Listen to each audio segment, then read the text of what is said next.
Once again, I'm not Jordan, and once again, this isn't D&D. Welcome to the second mystery of Roll for Roll, Hunters Incorporated.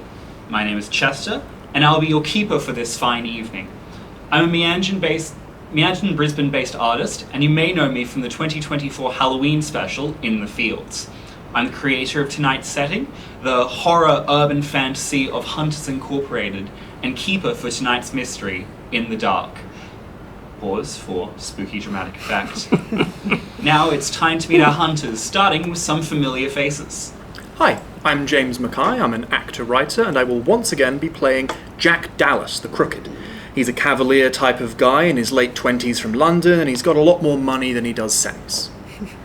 Hi, my name's Amy. I am an independent creator, and I am playing Mags, who is a very, very, very, very old lady who is, she loves her whiskey, and she also has these intense, awful premonitions of the future. Hello, my name is Tobias.H. I am an inspiring actor and in uni, and I am playing Benedict Mesa, a Gumshoe, or the Gumshoe, and he is on the search for his missing brother. My name is Taine.H. I'm a Brisbane-based creative, acting coach, and I do a lot of stuff here at Roll for Roll. I'm playing Vox Taylor, the Chosen, who is basically the biggest teenage dirtbag you'll ever meet. He's in his 20s, and basically this is the first proper hunt he's going on. Hi, my name is Laura.P. I am a Brisbane-based actor and writer, and I play Isabel Richards the Mundane. She's very retro, works in a record store, loves her life, and is best friends with Vox Taylor, and has been roped into tagging along on her first big monster hunting journey. With that, let's get into it. The trip to the island of Trollvåga has been strange.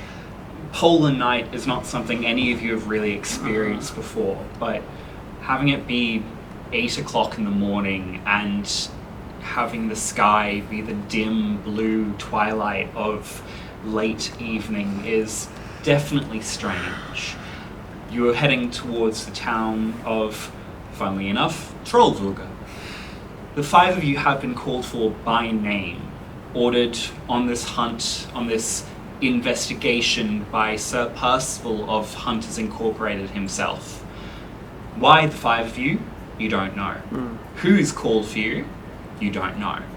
Sir Percival hasn't exactly been forthcoming with this information. However, as you are on this small fishing vessel turned ferry, Mags, your eyes roll into the back of your head, a familiar premonition coming on. Here we go. As your noises of premonition reach a fever pitch, you are flung out of your body and into the future, and you land hunched over in a prison cell. Rosary beads in your hands click through, one bead at a time, as you mumble to yourself. What you're mumbling, you're not quite sure, but it's mournful. And every now and then, your grieving is interrupted by the splash of hot tears landing on your hands, staining your rosary beads with their moisture. Until suddenly there is a creak of a cell door opening.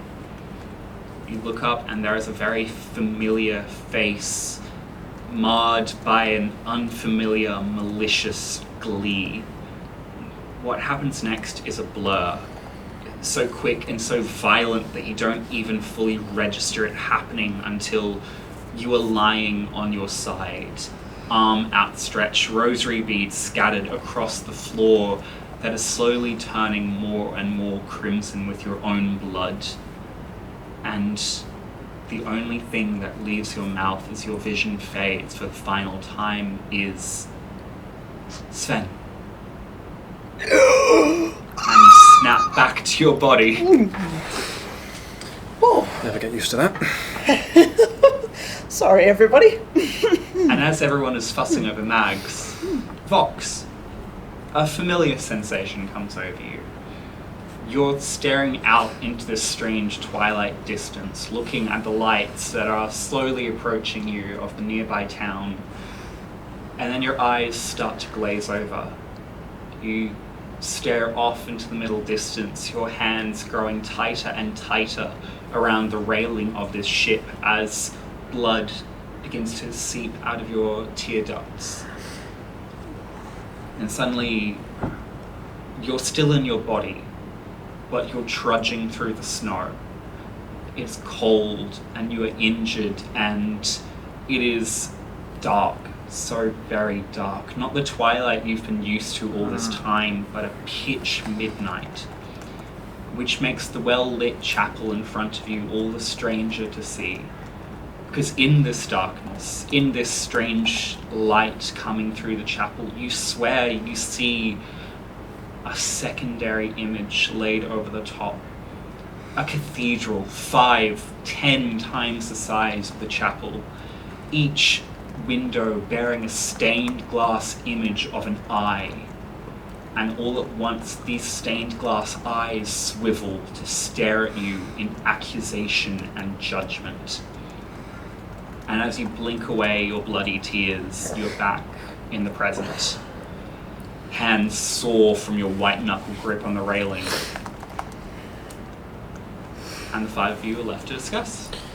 What would you like to do? The town of Trollvulga is coming towards you. You've got maybe another 5 minutes before you're at the docks. It's a bit chilly, isn't it? Oh, just a little. Yes. Lucky I have a bit of booze with me. Running low, though. Would like to go to a bar. That was full before, wasn't It it? was full. Yes, I just eh? wish you shared. Damn, girl. Yeah. Sure, we'll find you some more when we get there. Would love that. How Yes. obvious was it that you bled from your eyes before? I think I was obviously being at the Closed off. edge of the boat, facing out. I think if...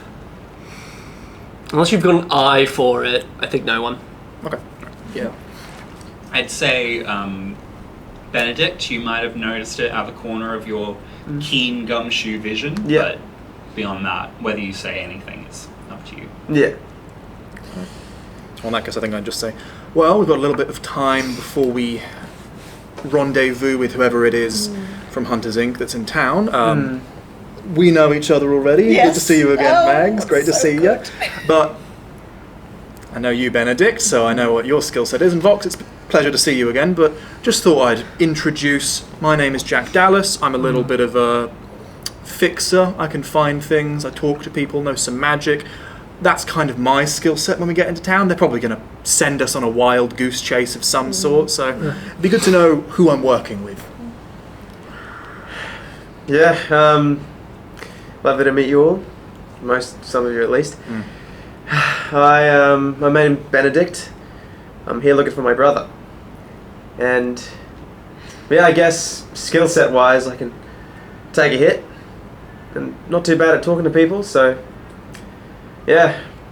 Got a shotgun, just in case. Oh, lovely. Yeah. I've got one of those too somewhere. If I brought my guns. Yeah. They're in a duffel bag. Yeah, heard it clanging around before. Yeah. Safeties are all off. Lovely. Yeah, that's me. Fox, you seem like a nice person. Yeah, I am. Oh, lovely. You've got beautiful eyes. Thanks, Max. Mags, was So it? do you. Thank you. Don't trust him. Oh, Why not? Come on. I've read a lot about you. Oh yeah, what'd you read? The stuff you've done. Like what? Come on. Come on. Okay, you set an ice cream truck on fire. Why? It wasn't just one. What do you mean it wasn't just one? You didn't know? The file didn't say that. I never found the rest. I thought we agreed we weren't going to talk about the others. Yeah. But do you know him? Yeah, he's my best friend, actually. He's your best friend. Yes, do you have a problem with that? You? Me, yes. How? I don't know, this is Isabel if you want to ask. Sorry. Hello, Isabel. Hi, Benedict. Sorry, you just seem really out of place. I just caught me for a loop. Yeah, well, I have my strengths. I have a hockey stick. Wouldn't be here if she wasn't. Exactly. No, of course. I don't doubt anyone's abilities here. Just some of them could be better people. Well, we'll all. There's rumours about everybody. I mean, God knows there's plenty about me. There are a lot of rumors about Mags. I just picture everyone has a different facial Yeah. reaction. The stories of have what been we've a bit heard. different depending on who you talk to, but rumor has it Mags made a deal with like a minor god of luck recently and has just been gambling in Las Vegas. Yeah. You've been busy. Salute. Yes, Vox is just looking with like, fuck yeah. I won quite a bit, actually. How much? Really? I'm not allowed to say Did they ban you? legally. Sorry. Did they ban you from the casino? Yes. Well, you see, there was this store. There was a beautiful man there, and he said I was sexy. Oh. But I slapped him because that's sinful. But secretly, I liked it. Amen, sister. I just want to check, Mag. This wasn't the last handsome man from last job, was it? No, that's a different one. Thank God. Okay. It's a different one. Yes. Demon. Oh, yes. Huh. Is she always like this? I don't know, I've never fucking met her before. Oh, interesting. All the time. Okay. Cool. Right. Well, good to know what everyone's skill sets are. I'm sure we'll be given more information when we get to port, but at least I know I'm, surrounded by competent sorts and people that like sticking their nose in other people's business. Benedict. Only when it concerns me.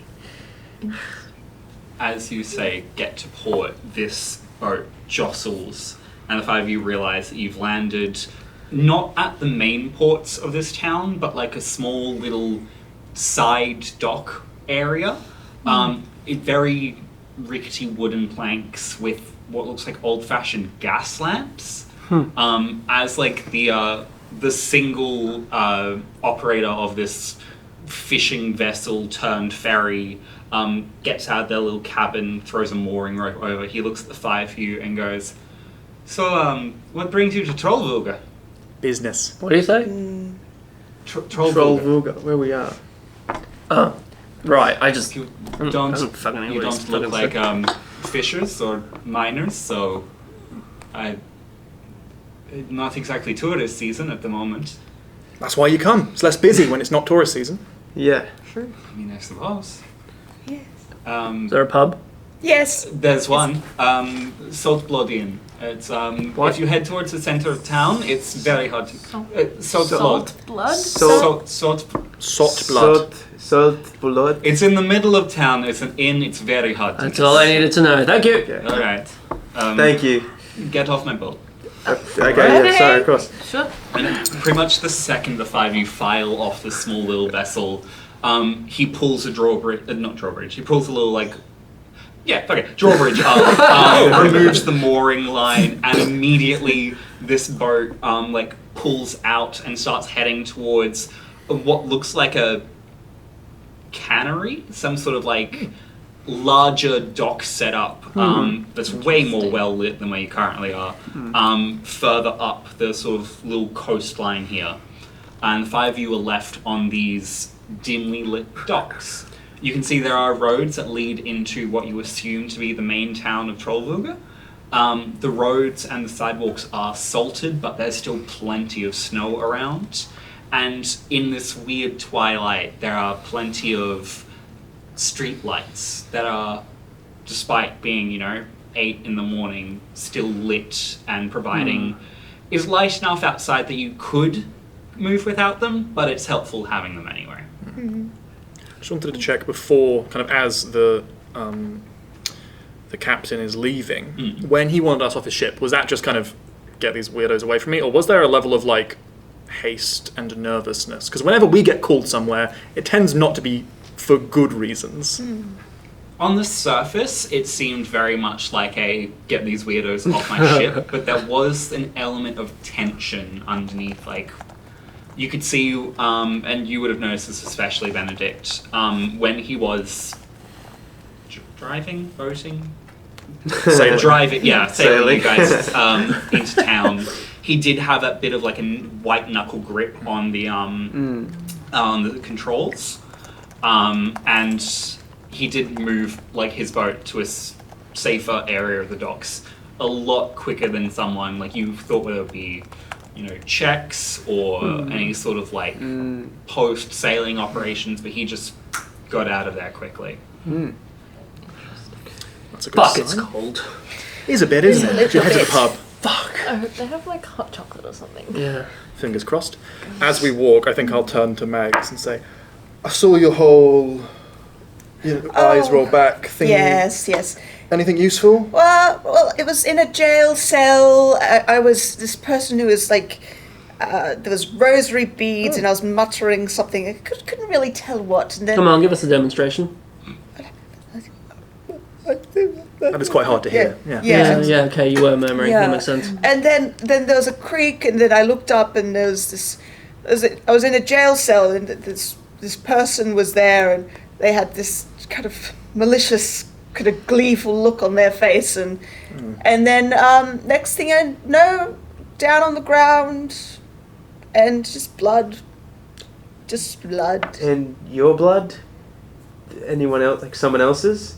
Just blood. Well, usually when I have my visions, I'm seeing through someone else's eyes. So this is some poor soul. Oh. Usually in the future, though. Yes, so yes. got time. Don't worry. Anything else, or is that That's just about it. Yes. great? All right. Yeah. Sure. Seems about par for the course. So do we know where we're supposed to meet this person? They didn't tell me. Letter say anything? The letter did not say anything. Be so The letter was mysterious. addressed to each of you by name, telling you to come to Trollluga, and it was signed by Percival. Sir Percival. Of course. As he'll remind you Sir. constantly. Aye. But beyond that, it didn't say who you're meeting or why you're going there or any sort of information, which is strange. Not capital S strange, just lowercase. Because Percival's like the leader of Yeah, top dog? Yeah, he is the... Yeah. Big Dog. Yeah, basically the CEO. Sure. Okay. Does it imply that like we're meeting him here? You wouldn't know. Okay. As we keep walking, I turn to Vox and I mention how I noticed his eyes bleeding.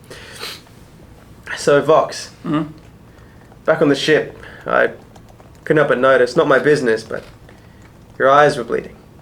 And? Are you okay? Yeah. Because if there's like a health issue, I feel like it's good to tell all of us. I'm honestly fine. Okay? Thanks, though. Thanks for checking out. Cheers. It's okay. What? Nothing. Alright, cool. I'm gonna then put my knuckle dusters on as we walk into town. You never know what might come up. Oh yeah. Mags, as Vox slips these knuckle dusters on, you see it out of the corner of your eye, and in that same look, you see Vox's face. His eyes are blood red, not just the iris, but everything. A solid ball of crimson with bloody tears streaming down his face, and a halo of fire. And as you turn your head to get a better look, he looks normal as a teenage dirtbag can be in his 20s. Yeah, in their early 20s. These knuckle dusters, the spikes on them, they're like 8 centimeters long. You've got like three spikes for each one, and one of them on the right hand is connected to a chain that then connects to his belt. Yeah. That reminds me. Though there was more to my vision. I'm sorry. Memory is so bad these days. But I did catch one word at the end. It's a name. Sven. Sven. It's going to be difficult because this is Norway. Lots of Svens around. It's like having the vision say John. I know. Maybe we go to the bar and inquire about a See if Sven. there's any Svens there. We're gonna get a lot of Svens. Well, Last name? Just Sven. If there's one that has rosaries on, maybe it's connected. Oh yeah. Yeah. maybe. As you're having this discussion, you see what can only be the Salt Blood Inn in front of you. And you have that assumption because it's the only building in this entire area that's taller than 2 stories. It is a 3-story establishment that looks slightly more well kept than the rest of the other buildings around here. Well lit. You can see that most of the windows have light coming through them, and there is some sort of warmth radiating up from it, some sort of joviality. And as the 5 of you walk through the front door, you see not a lot of people. It is early in the morning, so not a lot of people are at, a tavern. But there's a few people here. There's one person behind the counter, long black hair down to about their waist, just casually leaning up, sort of chatting / flirting maybe with this large, well-built woman, short cropped hair, wearing what looks like a leather jacket with leopard seal spots on it. And this person looks up at you and immediately clocks all 5 of you dressed weirdly. And none of you can read lips. Maybe some of you can read lips. But you get the general gist of they're like, oh, for fuck's sake. I know that look. And yeah, you enter the Salt Blood Inn. Mags, what do you want? Oh, I would like 4 shots of whiskey and a large glass of mulled wine. I'll get the exact same. Do you go up to the counter and just order that right off the bat? Yep. This person behind the counter goes, all right, I'm in a conversation at the moment, but I can get that for you. Pleasure to meet you is usually what people start with. Yeah, whiskey, mulled wine. Can I get any of you folks anything else while I'm at your beck and call? My apologies, they've just come off the ship. Very thirsty. My name's Jack, nice to meet you. When you're done with your conversation, I'd love a cider if you've got it. She looks at her companion and goes, are we done? Woman goes, yeah. All right, cool, I can get you whiskey, mulled wine, cider. Do you have hot chocolate available? Yeah, I can get some on. We don't want alcohol, but all right. Anything for you, Gumshoe? Yeah, lovely to meet you. Benedict Mesa. I don't drink on the Cool. job. Do you have water at all? Yeah, I can find some. Such a knock. Don't drink on a job. It's early morning. I'm trying to keep my wits. I'm trying to keep my wits. Okay. As you're saying this woman at the bar just chuckles and downs a tankard and goes, I'll grab another one when you're ready, Eamon. And the person behind the counter just nods as very skilled, very practiced, pours all of your drinks in one moment and goes, kettle's boiling, I'll get you hot chocolate in a bit. What the fuck are you doing in my town? Well, we were It's called not in. tourist season. You're not miners, you're not fishers. Fucking language on it. You're all humans Yeah. by the looks of it. Huh, okay, we can start there. Nice and easy. Yeah. We were looking for a friend of ours. Yeah? We called here fairly recently for, well, he said humans, so we're with Hunters Inc. I know, you never want to hear it, but we're here. We were told to come here. Right. If there's For any- any particular reason? We've got no information. Really. Absolutely none. Right. Wait, 'Cause reveal all your hair. I imagine you don't investigate civil matters. You investigate... What the fuck's my accent? You don't investigate, murders. You're more the monstery hunter kind of things, aren't you? Depends, have there been a lot of murders around? Depends who's asking. We. Not the narc. He's asking. Yeah. Jack, you know this is... Who's asking is typically for how much are you offering? Oh, sure. It's like, well, I think I might have underpaid for that cider, and I just pull out a wallet with a lot of money in it. You shuffle through your various currencies. Yeah, I was You've going to say I've stocked got in this different thing. sections of the wallet. You pull out something appropriate, slap it down. This person grabs it and goes, yeah, I mean, obviously there's the Lucasen kid, who, rest his soul or whatever the fuck. We're having a wake for him at the chapel soon.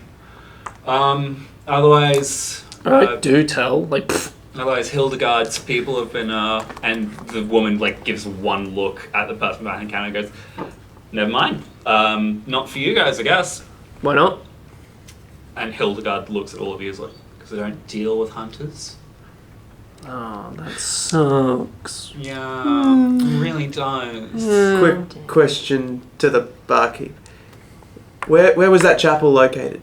Chapel's right down the street, you can't miss it. It's neutral ground. Neutral ground where you can't get alcohol. Okay. So just confirming, the person that Eamon, if that was the name, was, Eamon is the person behind the counter. and the person that they were talking to looked at them and then they shut up. Yeah. I'm gonna turn my attention to the other person. Fair. I'll go over to them, but if you're still chatting, I'll wait. I'm gonna join Jack. I'll also turn my attention towards that person. Fucking chopped liver, okay. And I'll try and get my drink.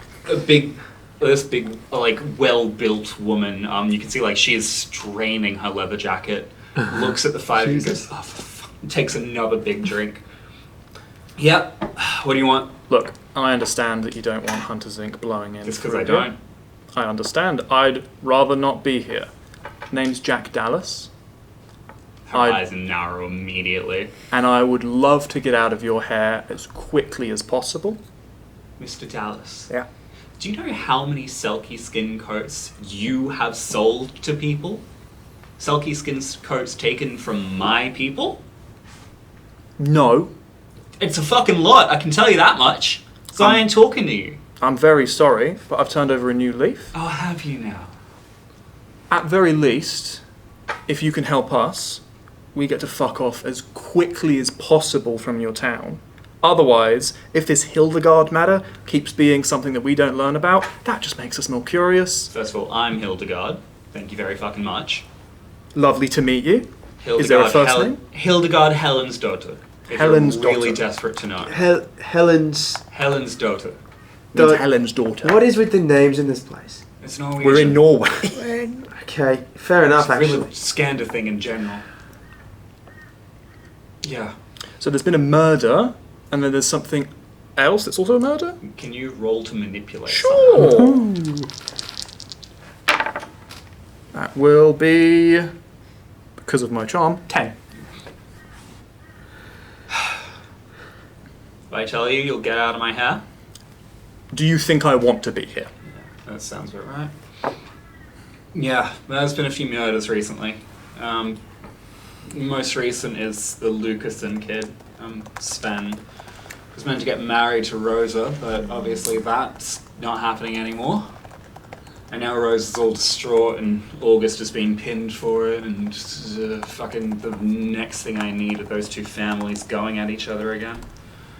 And then of course I've had a few of my vessels be absolutely torn to shreds recently. A lot of my good people dead. So, I don't know if they're related. I don't know if that's why you're here. I prefer it to not happen. Vessels. Fishing vessels. That's how we Gotcha. get most of our fucking income around here. Either that or the mines, but that means you need to go with the Gildenloos and fuck those guys. You're not a fan of the Gildenlooks? Gildenloops? I work for the Raymers. They run the fishing. Then you have the Gildenloos. They're the mining people. Those two families have been at each other since Trollvulga was fucking founded. And I'm not getting into however many generations of vampire bullshit is going on there. That makes sense. Okay. It's clever. Constantly night, like that. Yes. Yeah. Up until it's constantly day. That must suck for them. Yeah. Sucker. Someone got it. So, Puns. recently your shipping vessels have been destroyed, so this isn't a monster in the ocean that's been causing issues. No, we're fairly careful about those things. Right. And Nah, it's past month. Hmm. Yeah. And then Lucasen's just the most recent thing, but there's been all sorts of crimes and whatnot going on around town. Alright, so what the fuck have you been doing to solve it? Or you've obviously, we've Oh yeah, been 'cause called in. I'm the fucking police officer around I here. don't know, you could be doing something about it. What have you been doing? I'm keeping my people as safe as I can. Clearly not. I'm just gonna stick my head outside, like just up out the door, out the window, just having a look around. Yeah? What are you trying to look for? Just checking things out. Yeah, we'll get to that in a moment then. This Hildegard, glares at you and is like, what the fuck are you trying to say, kid? What do you think I'm trying to say? Are you trying to say I can't take care of my people? Oh boy. Look, I don't know. Because if you want to take that up with anyone, you take that up with fucking Blake. Harold Blake is the worst piece of shit this town has ever had for a police chief. He and his 2 deputies, with their thumbs up their asses, doing absolutely nothing about my people going missing. My people showing up, murdered. Selkie skin coats, gone. Fucking only thing he's good for is fucking shedding everywhere. Oh, fuck the police. Shedding. Is he a werewolf? What the fuck do you think? Yes. This town's great. I really like it. Yeah, I'm one of the few strange communities in Norway. Interesting. Makes sense why we're here. We've been called here. By who? You haven't said that yet. Oh, it was very vague in a way that I wish I could have said no to, but my hands are tied. I won't be selling any more Selkie skins. I can Good. genuinely guarantee you that. I don't need to, but we're looking to figure out what the bloody hell's going on, fix it, and get out of Dodge. If your police aren't dealing with it, you might dislike me, but I do get results. If there's anything else you can tell us to help, that would be appreciated. What do you want to say? Get your arm off me, please. I would really appreciate that, first of all. You're a bit close to my personal space. Alright. I appreciate that. It's a long run, I think. Hello. Hey. This Blake person, police chief, There it is. Harold Blake. Harold Blake, Who are we speaking? has he always been this incompetent? Thereabouts. Thereabouts. No event that could have led to this? No. Okay. If you want to go to events, you can always chat to the father. He's pretty on top of the pulse around here. The father in the chapel, I assume. Where the fuck else do you think the father's gonna Oh be? no, maybe your father. Who knows? No. Who are fathers? Okay. Jesus. Yeah, no. Father Bright, he's in the chapel. He Father knows Bright. more about this shit. I just try and keep to myself, keep my people safe. Is it a Catholic church? You're dealing with a bunch of strange. It's about as non-denominational as you can get. Oh, okay. Okay. Father Bright strange as well, or just a human? Nah, he's a human. Somehow. There you go. What a choice. Somehow, do you reckon he has some influence with the strange? I'll let you guys figure it out. You're the fucking investigators here. Fair Wouldn't enough. be that hard to find. Thanks. Do appreciate your time. One last thing, and then I will get out of your hair. This Rosa and August situation, I do just have to check. It's not like Rosa Gildenlocks and August Raymer, is it? Other way around. God damn it. Okay. Alright. It's like a lover's quarrel triangle bollocks. Oh, what of those? Gross.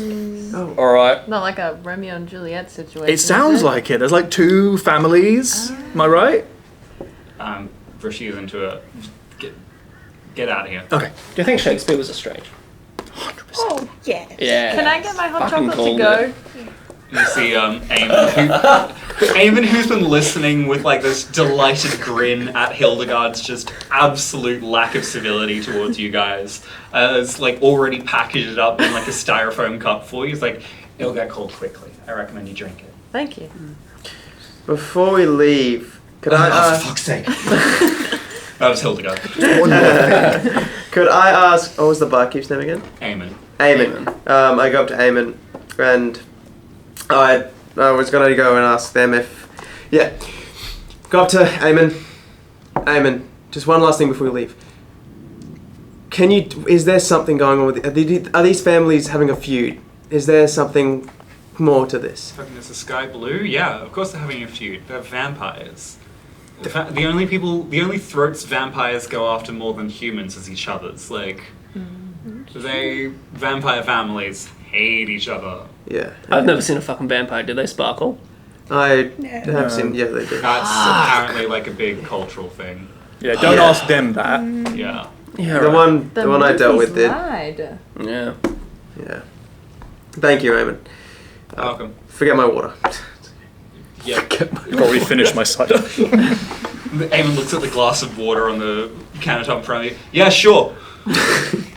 Freezes. I want to take one of the ashtrays that has the logo on it.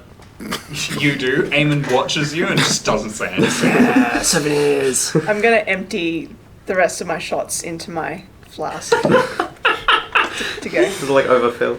Yeah. Eamon is just fascinated by you now. What the fuck? The rest of you can go. I want to watch this one for a bit longer. Alright. Hello, Should dear. we just step outside? Yeah. Yeah. The five of you step outside.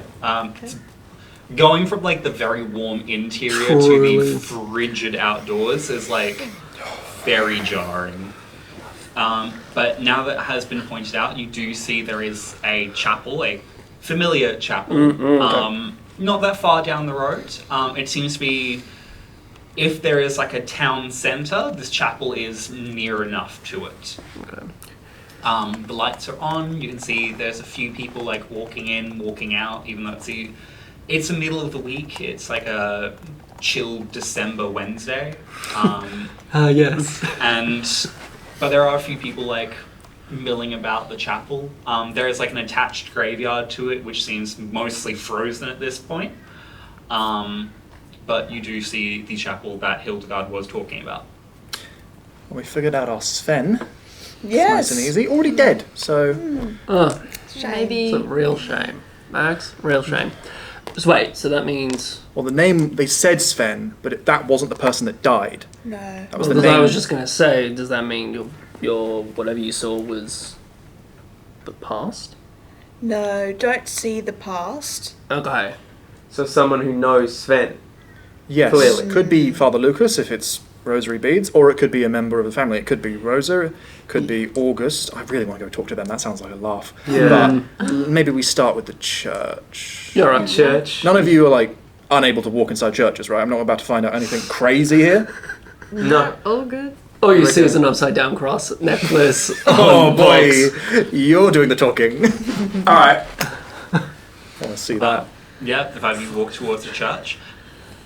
It's a weird sensation stepping inside these, like, the wooden doors.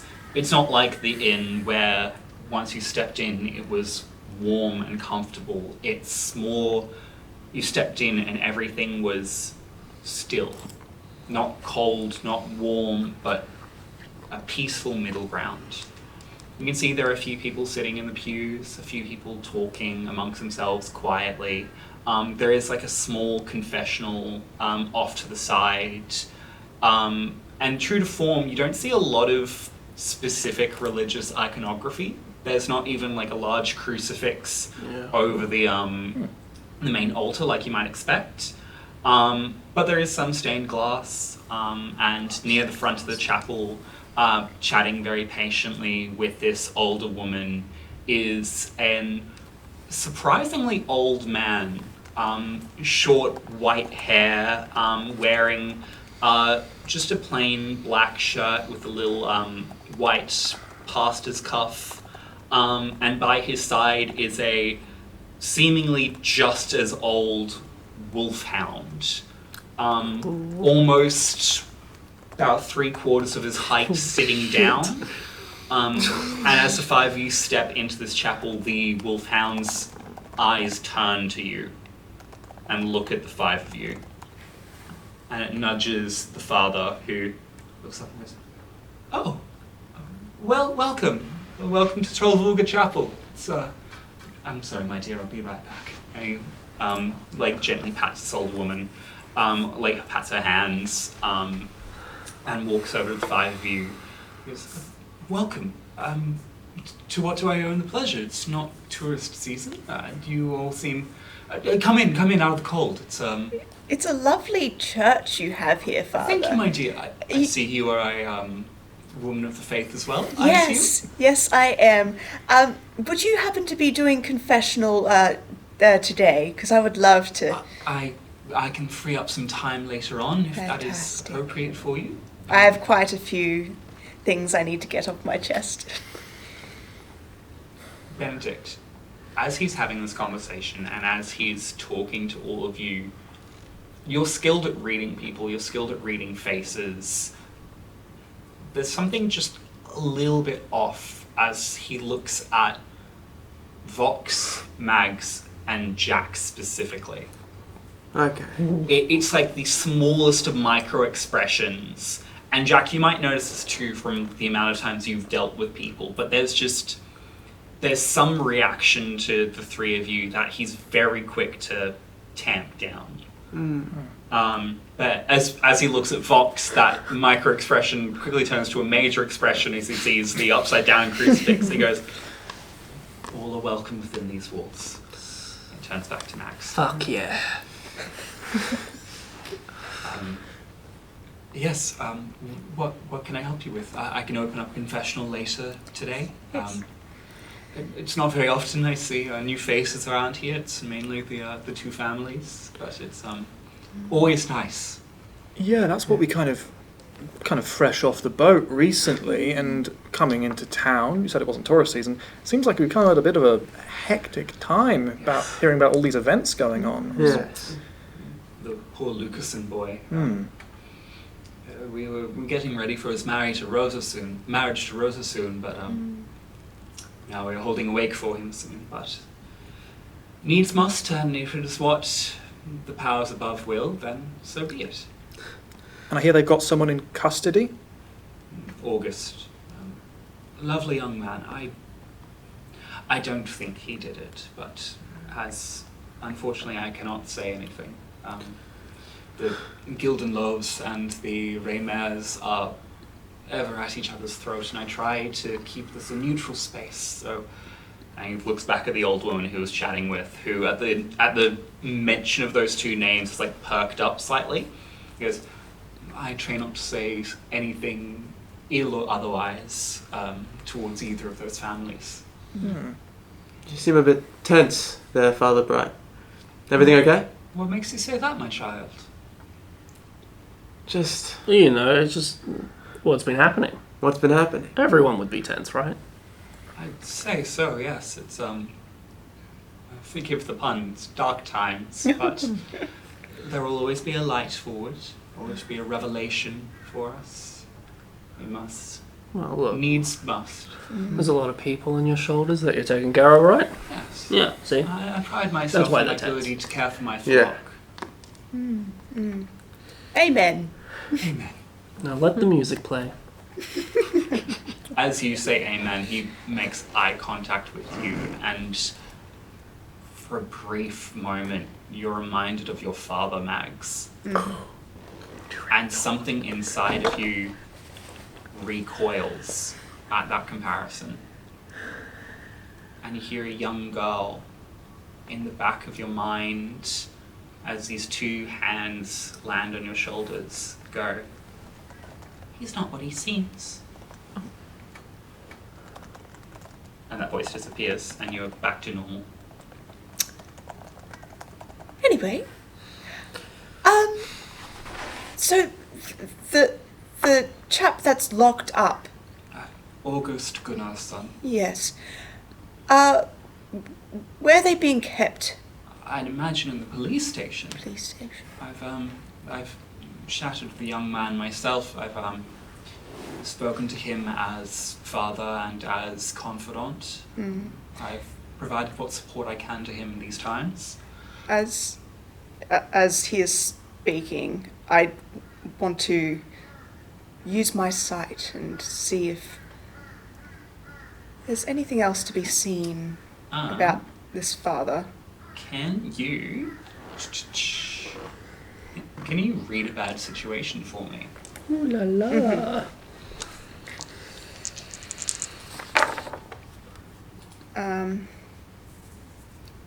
So that's plus sharp. Sharp. Okay. 5. 5?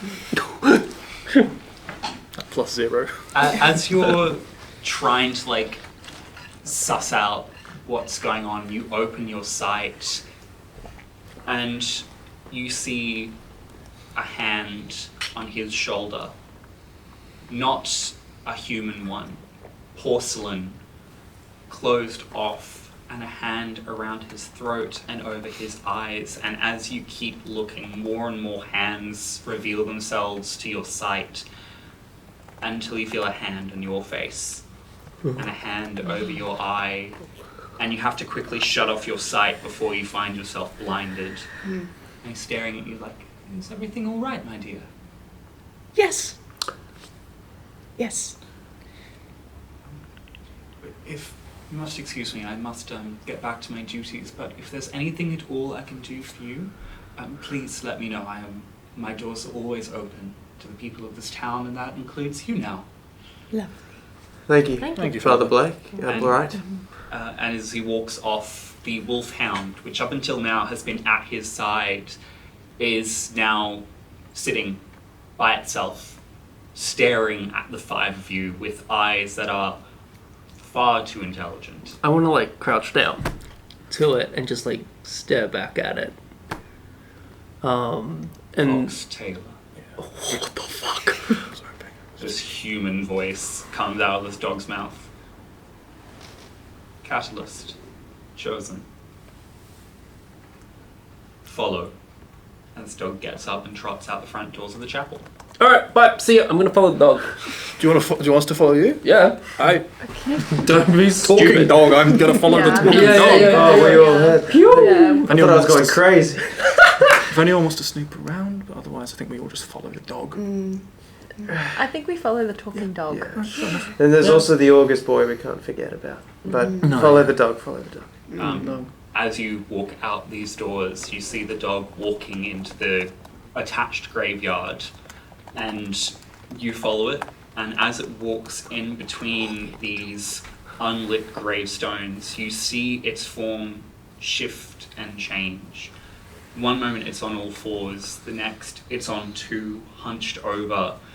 The next its form is standing upright, and its front paws are being held in front of itself. And as you watch, this thing stands more and more upright until you are standing behind the back of this chapel. And this dog turns to you and it stares at all of you for 1 second with its canine eyes before it lifts its head up. And on its exposed throat, you see a porcelain mask in the shape of a human face, eyes closed, mouth shut.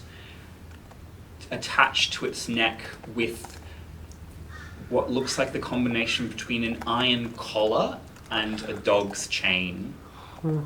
And the mouth on this porcelain mask opens and speaks. Hunters, it is good to see you. I'm glad my message to Sir Percival went through. I am Obedience. It is unfortunate that I've had to meet you in such circumstances. I'm sorry. What the So fuck? Do I know what this is, or is this just... You've never dealt with angels before, That's a great way but to start it. you've heard of how weird they are. I'm sorry. What the fuck? Are you the person that's Yes. we're here to meet? I'm not here to meet, but I did request all the five of you. Okay. Yes, sorry, I'm a bit shaken. Percival was a little Yep. sparing on the details. Keep reading. Percival Keep reading. knew as much as you did at first. I did a favour for him in years past, and he, in turn, incurred a favour from me. I need hunters, and I needed you, specifically. Oh. I feel honoured. I'll tell you Maggie's why. enjoying I hold myself to pacts made and oaths stronger than my very being. I cannot tell you why I need you, or what I need you for. But you just know for like a vibe check. I request your help humbly. As an angel, a servant of my station, a verse in my chorus, I require your assistance.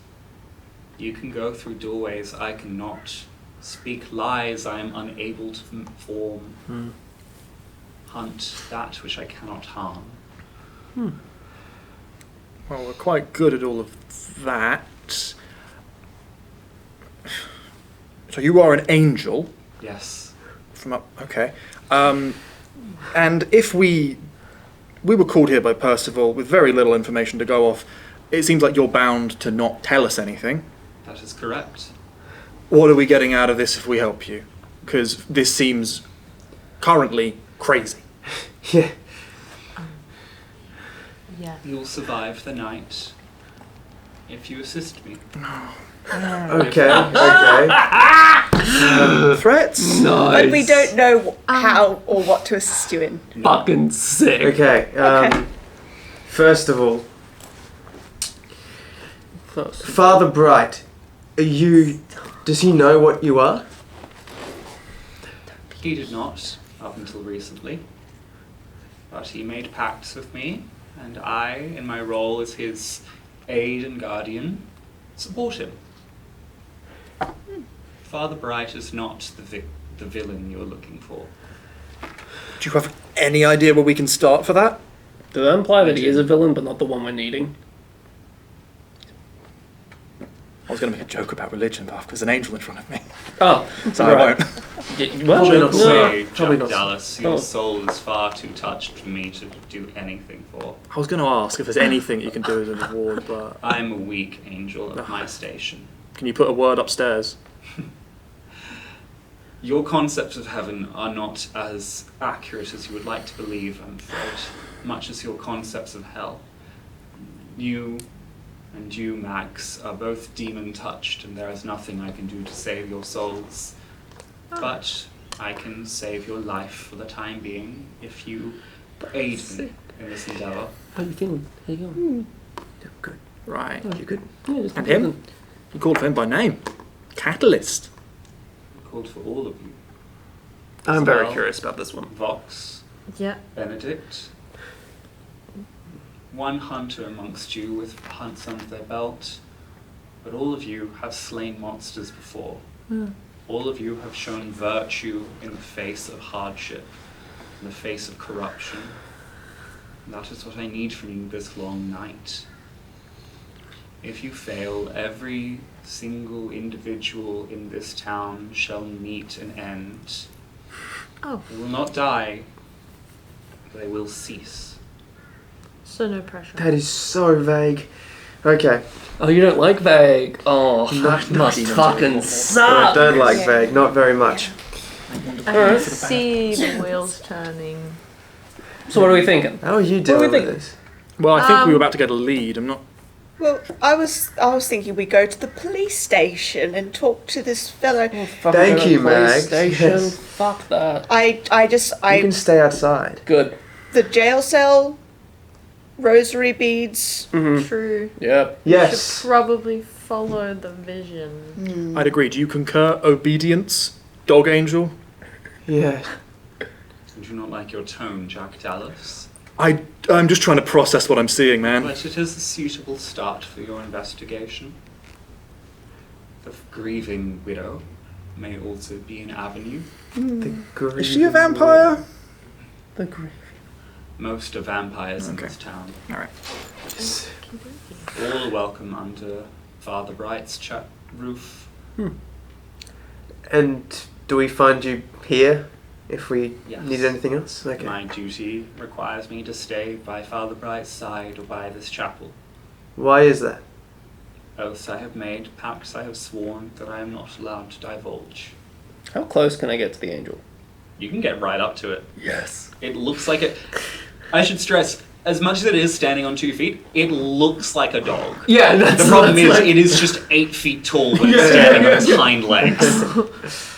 With the question with the pacts, is it like there's no like coercion you can do to like get any information out of that, or is there a possibility? Every pact has a loophole. Every deal has an escape clause. You are my loophole. I cannot act, but hunters unaffiliated with me, brought here on a request not from me, but from my ally, can act in my stead. I'm merely letting you know that there is a mystery in this town. There are murderers, there are sinners. I require you to bring one to heel. Dog joke. Dog, I got Are that as we- well. That was not an intentional dog joke, but if you wish to see humour in my words, then go be it. Sorry, obedience. And I was just saying thank you for hailing us here. Well, through old Percy. Old Percy. Yes, but we won't let you down. We can't. Yeah, it sounds like it's kind of a do or die situation, one of those classics. You Yeah. will not die. Cease, but exist, right? Yes. Yeah. What poetry that is. Cease your existence. You said bring to heel, pun aside. I kind of Are like we- existing.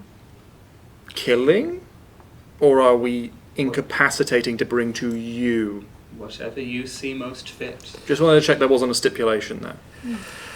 You are hunters. You hunt. This is what I'm aware of, and what I'm willing to sacrifice. Alright, we'll get going. Okay. Let's. I kiss the angel on the cheek. So You have to lean up to do it. I'll do it. Jeez. Fucking kiss an angel is fucking sick, y'all. I'm glad you find joy in my presence, young Vox. May it be everlasting. Oh, Okay. excuse me, I must return to my duties, but thank you for meeting with me. Thank you. Thank No obedience. Before you do go, Yes. you said that all contracts have a loophole. Yes. You said my soul was beyond your help, Beyond my help. but would it be beyond a once-over of a contract? Giving a little bit of input if you found a loophole in your own? End this nightmare and we shall see. All right, Very well. I'll take that. And all of a sudden this dog drops back to all fours and walks off. Its fur, very soft. Oh. I think that's probably the only time you'll hear Vox, like, give a very soft, oh. Well, shall we go to the police station? Met a fucking Yeah, angel. yeah. That's Yeah. this is your first job, right? Yeah. This is a lot. Okay, This is a lot. Did you Just keep breathing. kiss? Yeah, why not? Like, I might never see a fucking angel again. I might as well, right? we were told we might never see anything again, so I guess you Well, know, you really went for it. Yeah, exactly. You guys encounter this stuff. Angels? No. Okay. No. Demons? Yeah. Yes. Right. Vampires? Vampires? Sometimes. Definitely. I've not met a vampire yet. Really? Yeah, surprisingly. Let's go meet some. Yes. Where are you guys going? To the police To the station. police station. Yep. Yeah. Police station's a bit harder to find. It's not as like well signposted as the inn or as the chapel. But eventually you That find speaks it. volumes. It's a very, very Spartan building. There's no extra trimming. The only reason you know it's a police station is because of a sign you've had to like rub snow off to see. That it's just the Trollvåga police station. It's in English and in Norwegian, which is very helpful. But do you guys enter? Benedict. Open Yes. the door. Okay. I open the door. You're hit by the smell of wet dog, just immediately. Reminds me of the angel. And from like behind the desk, you see there's this girl just like on her phone, probably like late 20s. And as she like sees you guys, she like takes one look. Oh fuck! Who goes there? Hi. Hello. Hello. What? Hello. Ben. We're here to speak with the person who is currently behind bars. Sure. Put it out there. Sorry, Hey, that- Mags. Rein it in, man. I don't. But also, let's be more specific, yeah?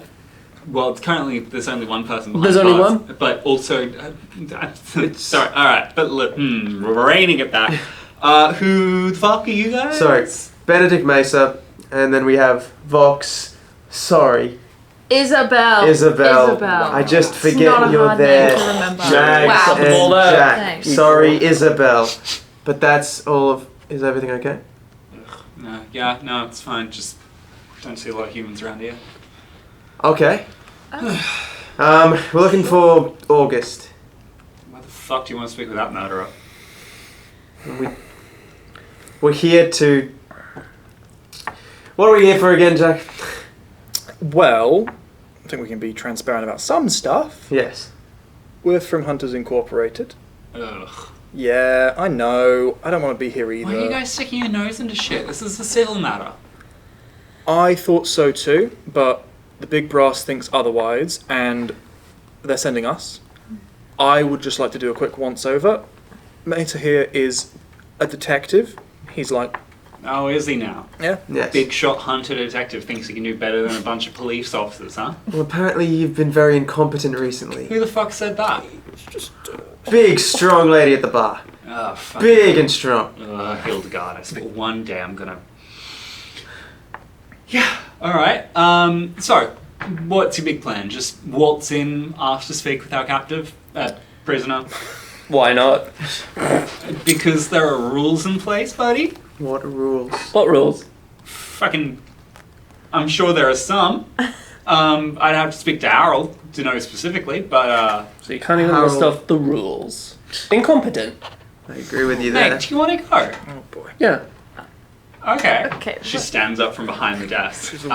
You can see her hair, which was initially just like short cropped, sort of like a bit of a mullet almost. Sick. Starts growing out a bit more as like her muscles start to swell. Yeah, you want to go? Yeah. Yeah. Yeah, come on. Alright. Vox. What? What? To get to This What? Why can't I? Are we? isn't the time or the place. While this is happening, we're going to sneak. Perfect. I am the best distraction you're ever gonna get.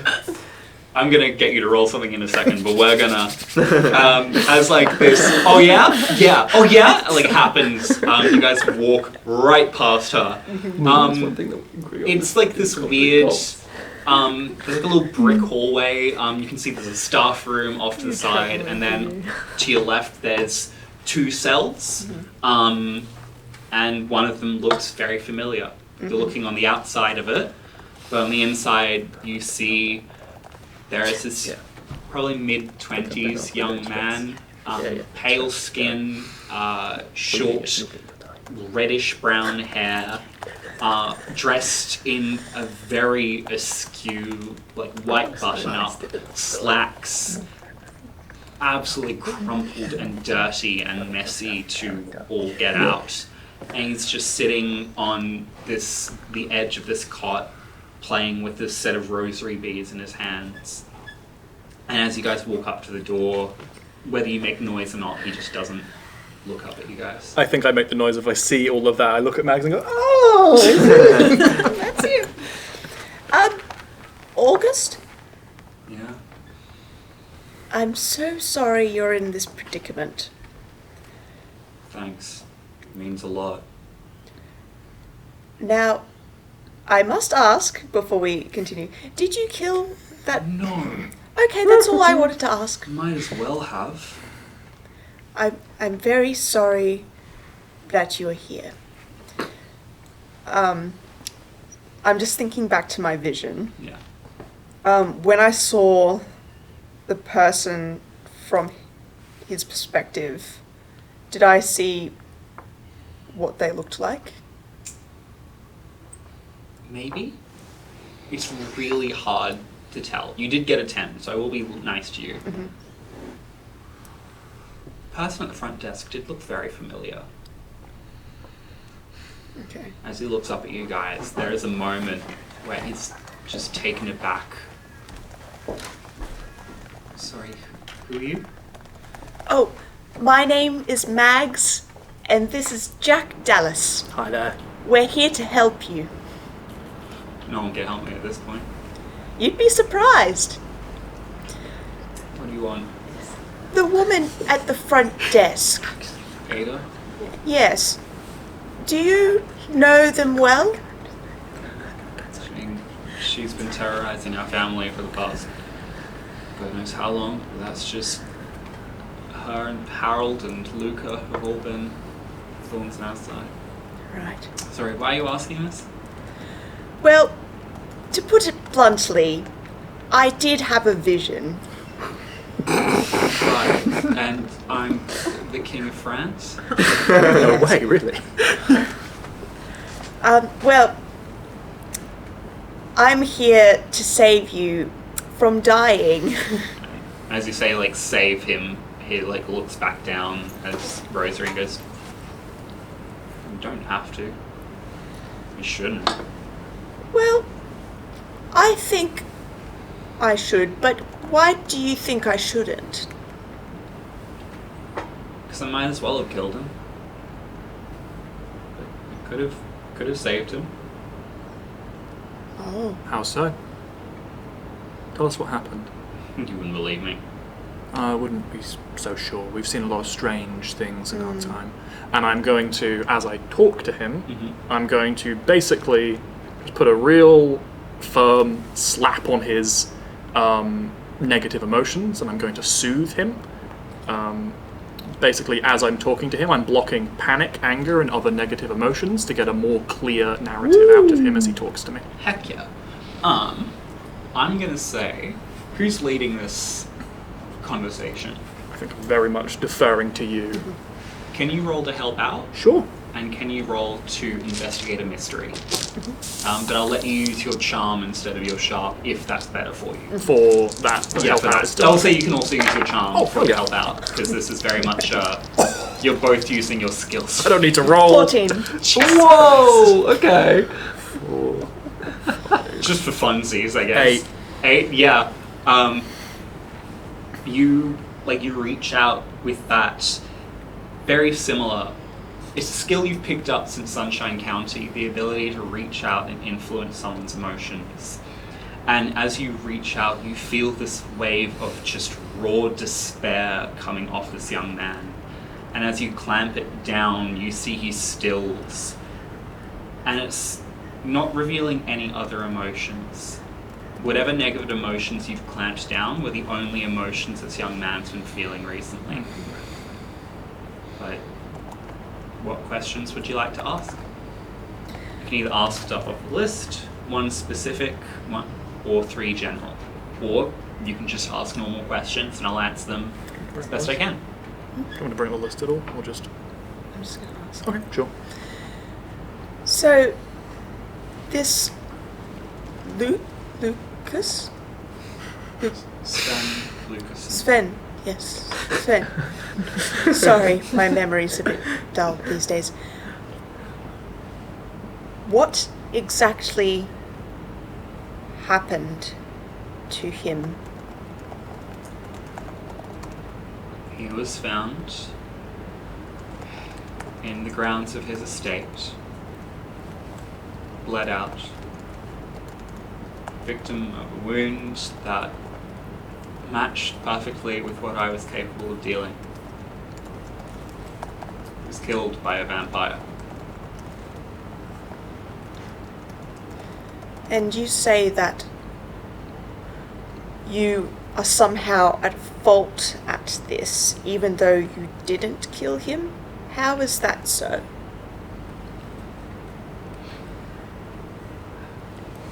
I had a dream.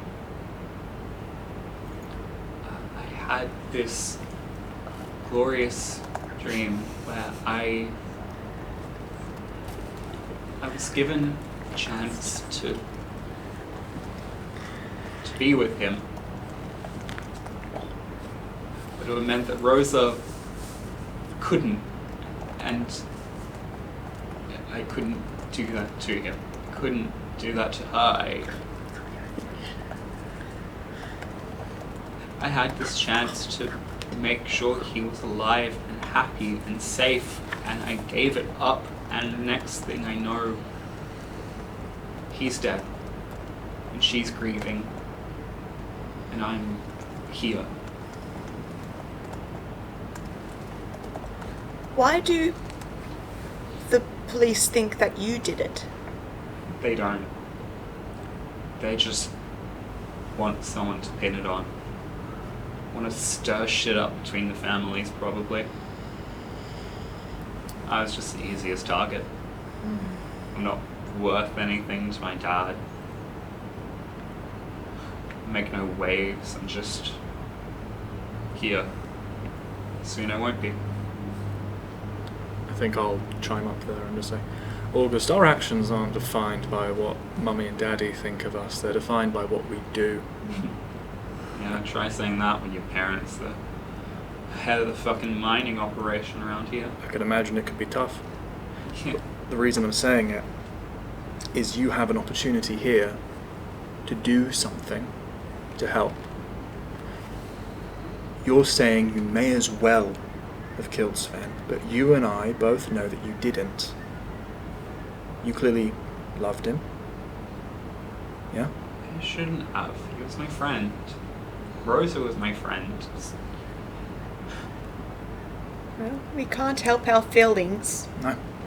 Can't. And if you want to help him in some way now, you can tell us who you think did this. Any information you have. Are these dreams of yours normal? Did anything weird happen around them? What's going on? You can do something here, August. Come on.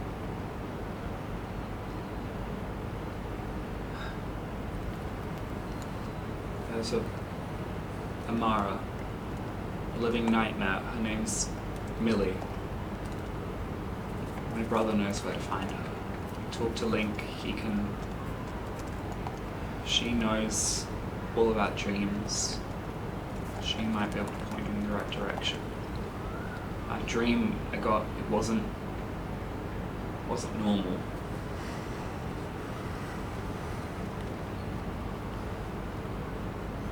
Alright.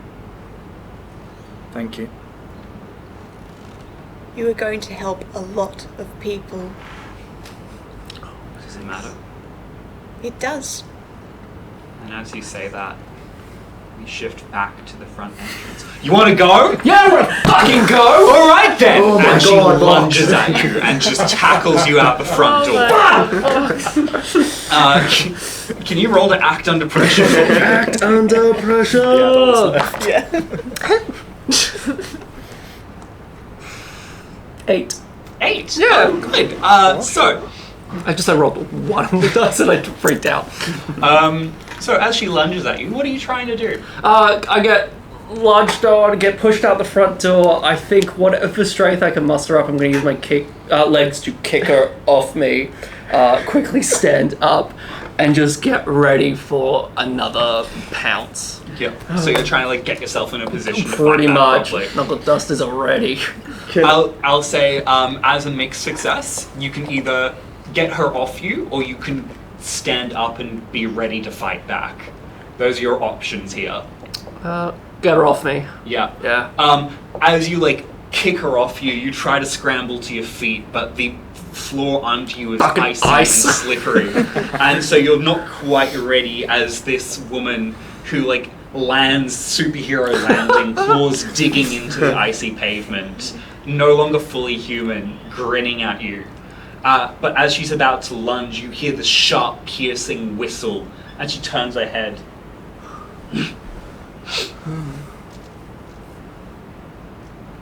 She runs forward and just socks you in the jaw. You take 1 harm as she punches you in the jaw. Oh wait, no, you have armor, don't you? I have, 2 armor. Yeah. You don't take any harm as this woman punches you in the jaw, and there's a moment of surprise as you like don't react. Yeah, it's just and then it's like a late reaction of Yeah, and the momentum carries through, and she goes, fuck, maybe you should be next, huh?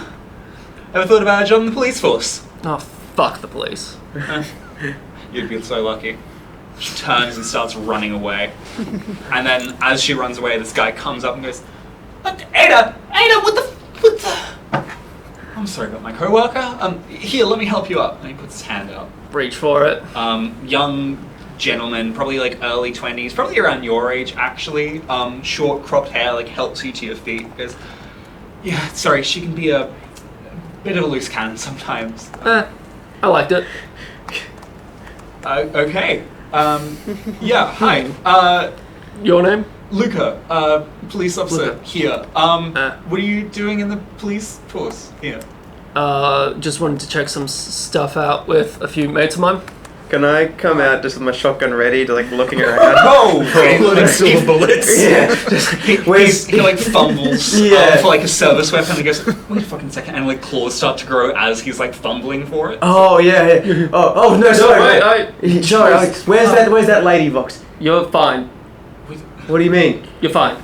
Just Sorry, breathe. who are you? What? Huh? Oh, sorry. I didn't mean to startle. Are you fucking working for the Raymares or something? The who's? The Raymare family? No, we're not one of them. No. Jeez, no. Sorry, Okay. did I interrupt something? Are you okay, Vox? Yeah, I'm fucking fine. Okay. Where'd that lady go? I don't know, ran off. Coward, that's what I think. Okay. While this is happening, I've gone to find Mags and Jack Yeah. to alert them. Yeah. As like Luca's like trying to talk to you guys and like he's very insistent, like, are you sure you're okay? Yeah, And he's, I'm totally fine. You come in at the very tail end of that conversation. There's been a commotion outside, apparently. Oh, Isabel, is everything okay? Not quite. The chick that was at the front desk, she kind of went all claws and Werewolfy. yeah, and kind of attacked Vox, even though he kind of egged her on, which no surprise. But That's him. and then Benedict went out with a shotgun, and I His best move. don't know what happened after that because I came here because I figure we should probably. I don't know. Yeah. Go see if they're okay. Smart. Thank you for calling. Yes, I think we're all thank good you. here. Yeah. Yeah. August like looks at you guys and goes, check in on Rosa for me, please. She's probably taking it worse than I am. Of Will do. course. Thank you for your help, August. You've been a big help. Find who did this. Oh, I will. And as Luke is like chatting with you guys, the three of you come out and goes, I'm honestly... there's five of you. Okay. Yeah, and look, I'm honestly fine. Sorry. Vox. I think Vox. Yeah. Sorry about my co-worker Vox. She's a bit much. Honestly fine. Investigators, yeah? I heard Hildegard talking about you guys. Yeah, we are, For hunters? Hunters Yes. Incorporated, Yeah. yes. So, are you here for the vampires that have been running around killing people, or? That's what we're trying to figure out. It's a bit of an interwoven case. Yeah. I think it'll Yeah. be connected to the recent events. We just need to do a couple of canvassing, interview some people, but we appreciate the assistance of the local police force, bar the little altercation. She's like that, don't worry about it. And Is what that was, not a safety hazard? Don't know- worry about it. what was your name again? Sorry. Luca Tallow. Luca Talo. Lovely to meet you, Luca. Yeah, I mean, if you guys are helping with the investigation, I'd love to help out. Anything I can do for you guys, like point you in the right direction. Could I get above table a renaming of the names that we were given by August? Yeah. Amara was a living nightmare, like a creature. Yeah, The name so was Millie, her name was Millie. and then his brother knew how to find her, but I didn't catch the name of the brother. The brother name was Link. Link. Link. Okay. Well, do you know where Link lives? He'd be at the Gildenlove estate. What And- the fuck? We'll talk. And Okay. Rosa? Where is that? She'd be at the Raymare estate. Ah, He like points in opposite directions. Oh, okay. right. Sorry. 1 second. Look. So you got good information? Yeah, we got some information that Okay. could definitely help out. That's good. We basically got two options. Go and speak to the widow. Well, Yeah. not yet, but still. Or we can go speak with Link. I think both of them have merit. Yeah. One of them feels like it might lead more. I personally think there's more merit going to Link, but I think going to Rosa, maybe, honestly, with your detective history, it might be better you go there, talk to the grieving widow. Maybe you can get some information about what was going on recently. Yeah, I can go to Rosa. Yeah, I'll go to Rosa. Just a rundown. Poor August, he didn't kill. Did he tell you that? Yes. I'm sorry. Yeah. Did we get an age? Word out of their mouths. Did we get an age on the boy? Did we get an age on the boy? On which boy? The one in the cell. He was like Mid-20s. mid-20s. Oh, okay. Or visibly mid-20s.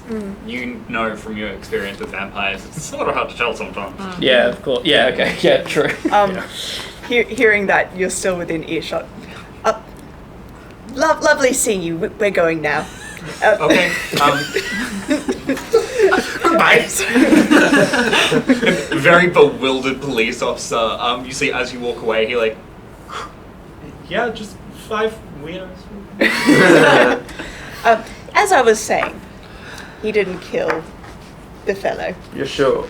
Yes. I didn't want to say it in front of a cop, but yeah, there's no way that guy did it. He had a weird dream.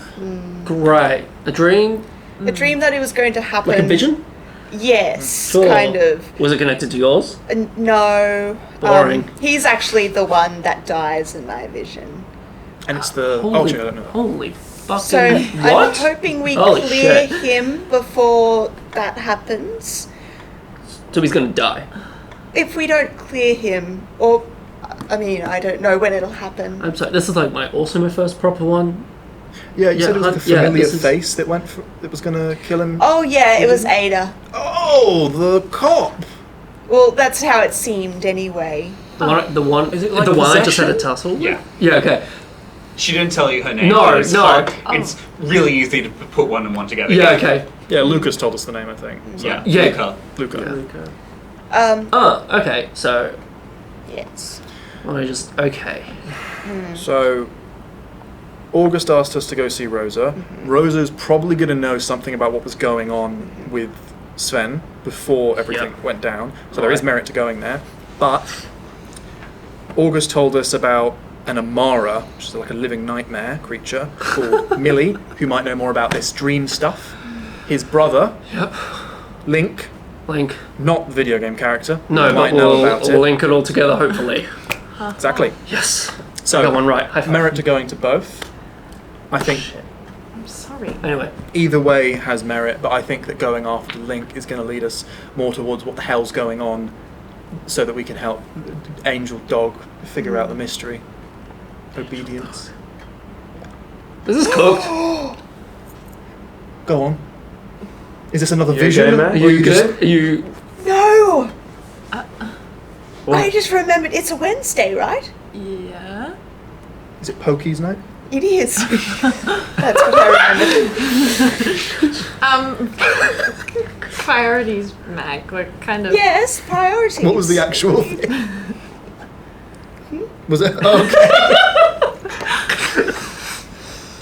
Right. Okay, Max. That's Yes. Anyway, the widow. Yes, Rosa. You should go talk to well, her. what? Are we gonna Yes. split up or something? We could. I don't really mind. I Alright. think that there's merit to going to both.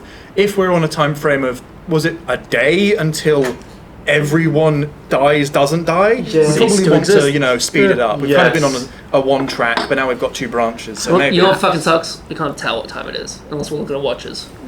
Good. I'm still on English time. Shit. Okay. Well, who's going where? I'll got better- go to Rosa, All right. I reckon. I'll go with you. I feel like having a fellow female present might help. Isn't she a vampire? Put the shotgun away. Yeah, sorry. Especially if I she's, also the emotionally, not quite there. It sounds like, from what we heard, August was a bit smitten with Sven. But you shouldn't let Rosa know that. No, but he cared for both of them quite deeply. Oh, was there like a Love triangle. Classic love triangle. No, going on. it sounded more like August was guilty for the feelings he had for Sven. And kind of, he believes that he saw this vision where he was basically offered a world where Sven could be with him, but it would mean that Rosa wouldn't be happy, and he said no. And he now thinks that that's what caused Sven to die. Which seems, probably there's additional steps in there, but Yes. Look, in full honesty, I'm fucking He's- lost. he's also hurting. I would just say when It's you fine. go there, I'll catch up. I'm not sure how she's going to feel about August, but I don't Okay. think he was much involved at all. Okay. Okay. So we That's- should assume that she just doesn't really know a lot. She might know something. She might know what was happening with Sven before he died. Obviously, they were engaged, so True. if he died at near the kind of estate, maybe she knows something. I think you two going there, talking to her, calming her down, maybe you can find something that we won't be able to find at the other option. Okay. Yes. Box, sounds like you're going with them or us. Awesome. You got I'm it. going that way. Okay. Okay. Just put the three that an angel can ping in the same direction. So, you two are going to the Raymas, Mm-hmm. and you three are going to the Gildenlobe. Sound about right? Mm-hmm. Yeah. Awesome. We will go with you three first. You follow one of the directions that Luca pointed out after tracking down some random passerby on the street going like, hey, just wondering. You work out that the Gildenlobe estate is a little bit out of town, just towards the north. And you make your way there. It's definitely strange, as walking out of town, losing the street lamps. Okay. Yeah. Again, it's twilight equivalent. You're able to see, but it's still dark. It's maybe midday at this point, and it's barely about as bright as maybe early evening would be. Sun hasn't shown itself, and the roads are long and winding.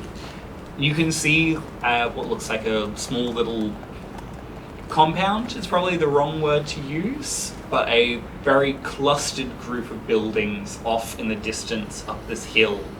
And you can see some signs pointing out that it's the Gildenlobe estate. As you're approaching Mags, you hear a giggle. And you see, out of the corner of your vision, a young girl just skipping along through those full trees that line the side of the road.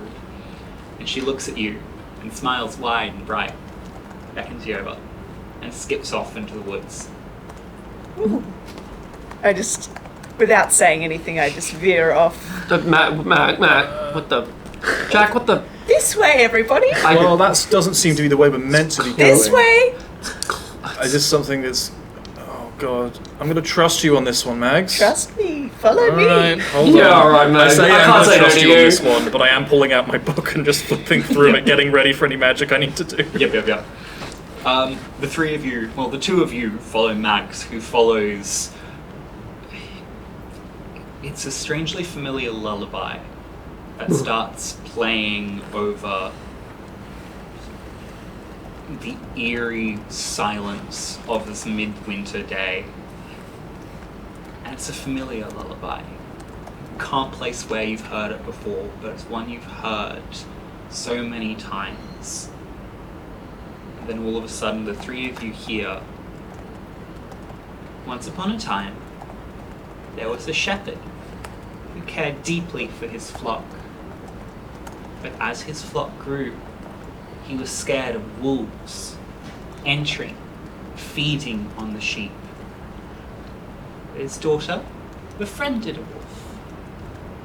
And she and the wolf were the best of friends, and they'd tell stories to each other and take care of each other. And as the flock turned on themselves, the wolf and the little girl made a deal to be best friends forever. And the voice clarifies as this tall, broad-shouldered man steps out from behind a tree, and doesn't notice you at first. One of you steps on a branch, and his head turns with animal quickness. And as he stares at you, Mags, your sight opens unbidden, and you see hands clasped around his neck and wrapped around his arms, and a porcelain mask is pulled into view over his face. And as the porcelain mask speaks, you two hear this man say, "Wolf, hunters, how dare you intrude on my duty?" And then he lunges at you. And in one bounding movement, this man shifts and changes until this 8-foot-tall wolf, full sinew, hairless, just rippling muscle over skin that barely contains it. Human hands disfigured into wolf-like claws, digging into the snow. A human skull forced out of shape like putty at the hands of an unskilled sculptor. This werewolf growling down at the three of you. And you said it's lunging? Hunters. I was planning on eating some vampire, but I suppose I can have an appetizer. We aren't here for you, mate. We might be here for the same vampires. Too bad. Vox, And he lunges. how are those hands looking? As you lunge, I'm gonna lunge. Yeah, roll to kick some ass. Woo! Oh, fuck. You've got luck, remember, if you want to I use do it. have luck. However, let's go 5. I'll take it. I'm gonna take it.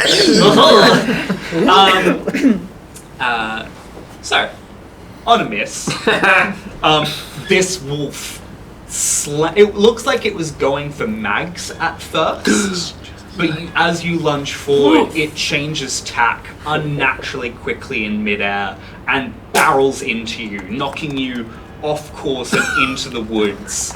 And you take 4 harm as this thing just digs into your stomach and tears at you. Where's my pencil? And your natural armor does mitigate some of it, but Yeah, it 2 of it. hurts. And you two watch as this wolf just tears into it. And Mags, you see the porcelain mask shifts itself, held by this one hand, and turns and looks at you.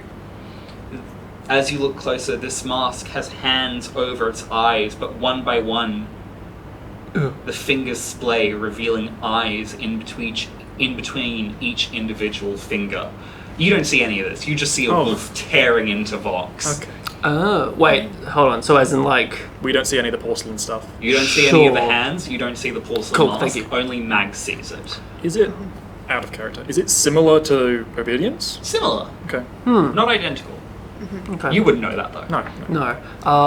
But it's still lunged onto me. It is currently tearing into you. I see. It is currently turning you into Vox mincemeat. That's great. I would. I just want to, as I'm seeing this porcelain creature, half werewolf, half this porcelain thing. I want to see if I can like tune into it and Yeah. suss it out, see if it Absolutely. has any weaknesses. And that is the spooky tune-in move, is it not? Yes. Roll plus weird for me.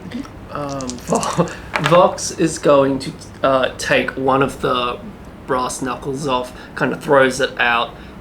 As the chain flies up, he's going to grab the chain and wrap it around the neck of this creature, coming around the back of it. Yeah. Trying to deal damage or trying to like hold it in place type thing. Hold it in place. Roll act under pressure, but use tough. It's tough. Okay. What'd you get? I got 8. It's weird. 8. Perfect. You can ask one of the questions there. Oh, is it a tune-in? I'll Yes, get sorry. the rules up. So there is. Where is the creature right now? What it is planning to do right now? What is going to? Who is it going to attack next? Who does it regard as the biggest threat? How can I attract its attention? Or you can ask a generic question. Does it seem to have any weaknesses? Me. I will say this. It's strange. How does Mags tune into this? Like, what is it like for Mags? It's as if, like, everything else kind of blurs and goes out of focus, and, like, her hearing blurs as well. It's like everything's kind of muffled around, and she just zones in on this thing. As you just focus on that porcelain mask and everything fades away, a figure seems to take form. It is a tall, androgynous human, except it's not.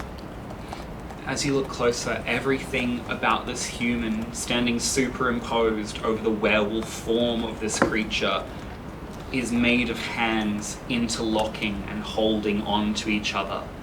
Everything, including 2 wings made of hands grasping each other and reaching out, feathers made of fingers splayed out reaching for each other, and a single porcelain mask being held in place by a single set of hands.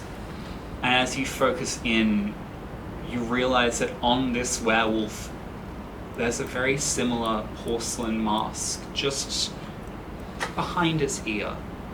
Smaller in size than what this angel creature, because it must be an angel with how it looks, but it's there. And it's not being worn by this creature, but it's in a position where it can whisper into its ear. And as this form materializes in your second sight, it looks at you and it points this spear made of blazing light at your throat. Demon inhabiting the body of Magdalen's dreadnought. Evict yourself, or I shall evict you myself. And you hear this little girl's voice on your left shoulder going, "You've been found out." Fox, what'd you roll to act? 7! 7. But I'm gonna spend a luck. You're gonna spend a luck? Yeah. So you wrap your knuckle dusters around and just, it looks like for a moment you're gonna miss it, but this magnetism draws these demon bones into your hands and you tighten it into an almost garrote around this creature's neck. Digging in, you see flesh starting to sizzle with the enchanted chains as you keep it in place, still on top of you. Yeah. But it's not moving. Good. And you can see, like, it's starting to try and turn its head to look towards Max again. So force it back to me. Every single time. As this is happening, I think my breath's like panting out quite hot in the air, and as you're kind of focused in, you probably got this like underwater sounding like murmuring from me beside you, as I'm just like rattling off random arcane shit. I'm like, I don't know, unless you've got anything to do, Max, I'm going to try and turn this thing back into a fucking human. I reach down, I pull out my blade. I have a little knife. Well, it's a big knife. But it's That is your little in comparison to an 8-foot-tall werewolf. Yeah. As I'm still focused in on this, I pull out my big knife, and I kind of like lean over and whisper behind its ear, its weakness, an angel,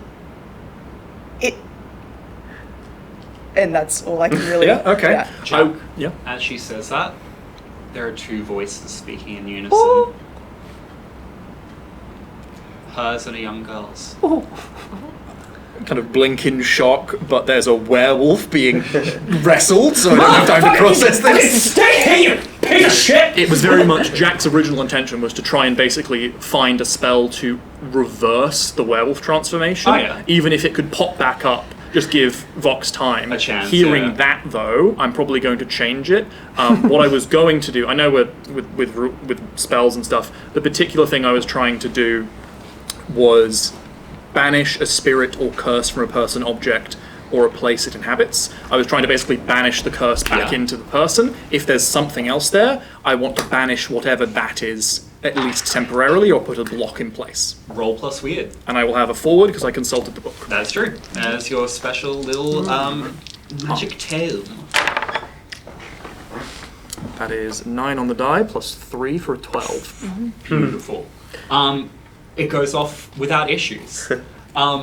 As Max points it out to you, it's like you blink and like an optical illusion asserting itself. A mask of a human with its hands covering its eyes is just behind its right ear. And you speak these words, you conjure the spell, and you fling. What does your magic look like in this moment? I think the way I'm thinking of it, now that I can see that, is it's almost like a chain of maybe like rusted iron or something that I'm going to try and lash around that mask and just like with a really kind of like violent yank try and just rip it from this creature's ear. With a practiced whip motion, you reach your hand out. Iron chain bursts from the veins in your arm, wrapping around each other, and latch onto this porcelain mask. Steam sizzles up from where it makes contact as you yank. This mask flies off, and for a moment, this werewolf is stunned as this mask stops in midair. See no evil. And all of you can see it. And the fingers splay wide, displaying 10, 20 innumerable eyes on this porcelain mask as a figure takes shape. And for a moment, you think, like, oh, this werewolf's not going to attack me anymore. And then it keeps trying to go at you. But as this wrestling is happening, this creature, this angel, looks at you and goes, Jack Dallas, you could have been saved. Pity. And the mask turns to the werewolf and goes, kill them and your debt is clear. And then the mask turns as if it's looking at something and fades out of sight. Well, this werewolf is trying to attack you. Fucking What would you kill like to do? with this, as I'm holding that little chain around, I'm going to. I think I'm going to try and, because Vox is actually built quite skinny, and he's just going to kind of go in between the legs as much as he can, and let that chain flop so it will follow me. Yeah, nice. Yeah. Just trying to get out from under it? Yeah, pretty much. Yeah, you don't even need to roll for that. Like, with your nimbleness, you've been in scraps before. You know how to get out from someone bigger than you. And so you slide out and get to your feet very shakily. And this werewolf turns and was like, oh, shame. I was looking forward to eating some vampires, but when she gives you a task, probably kicks ass.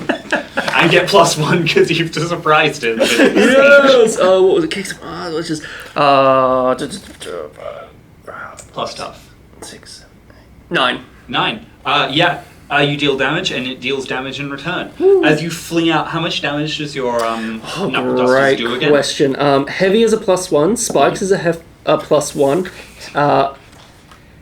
Handle is a 1 harm hand balance, and then because of devastation, +1.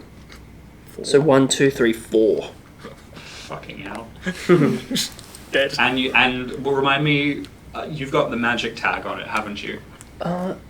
You know what? Surprisingly, I do not. No. What tags do you have? I've got spikes, heavy, and chain. Oh, okay. Hence Beautiful. the chain. Yeah. You lash this out, smack it in the face, and you almost killed it in one shot. As like this nose cracks and a piece of bone goes dangerously close to its brain. But as this creature like shifts, its anatomy isn't quite human enough to be affected. As this human wolf hand comes up and wipes blood from its nose, it goes, I think I'll go for you first. And it lunges for you, and as part of that mixed success, it lunges and deals another 4 harm to you, digging into your shoulder, wrenching across the socket. Is there anything you two would like to do? Unstable. As this is happening, I want to. Mags is gonna like.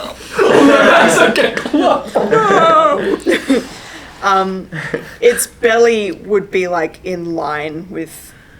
Yeah, as it's standing, its belly is like slightly more exposed. You can see there is like a rib cage acting as almost like a protective cage. But there is like you've seen a dog's underside. There is area of squishiness. Yes.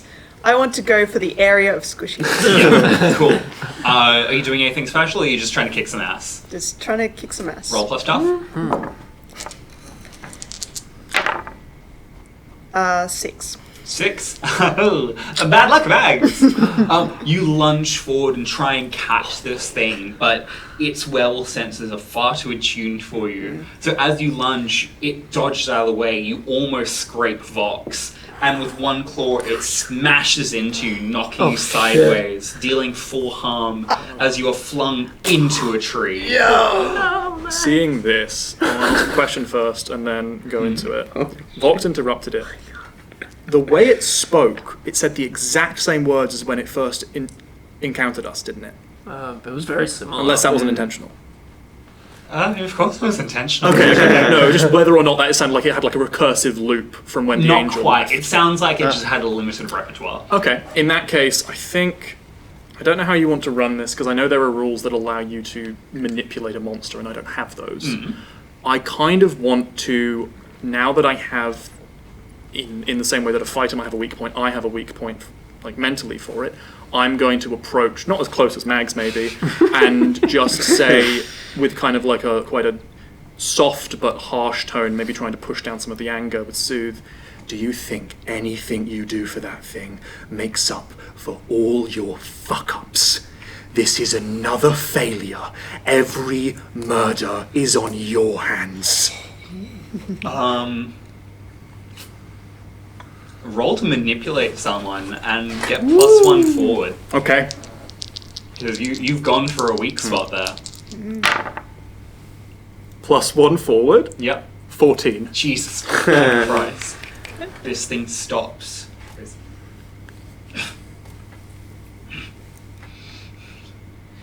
I enjoy those murders. Do you know how much it sucks having those vampires be all high and mighty above me? Then why are you looking for absolution? Because if I don't, I'm not going to survive the night. And I don't get to taste any more blood. I have to do what she tells me. Otherwise... And you watch a finger poke out from its mouth. Yeah. And another as this werewolf shifts, clutching at its throat. I'm sorry. I won't tell him. I didn't. And his words are choked out as a hand forces itself out from his mouth, reaching up, covering his eyes as this wolf is choking. And then all of a sudden the hand just... and this wolf falls dead.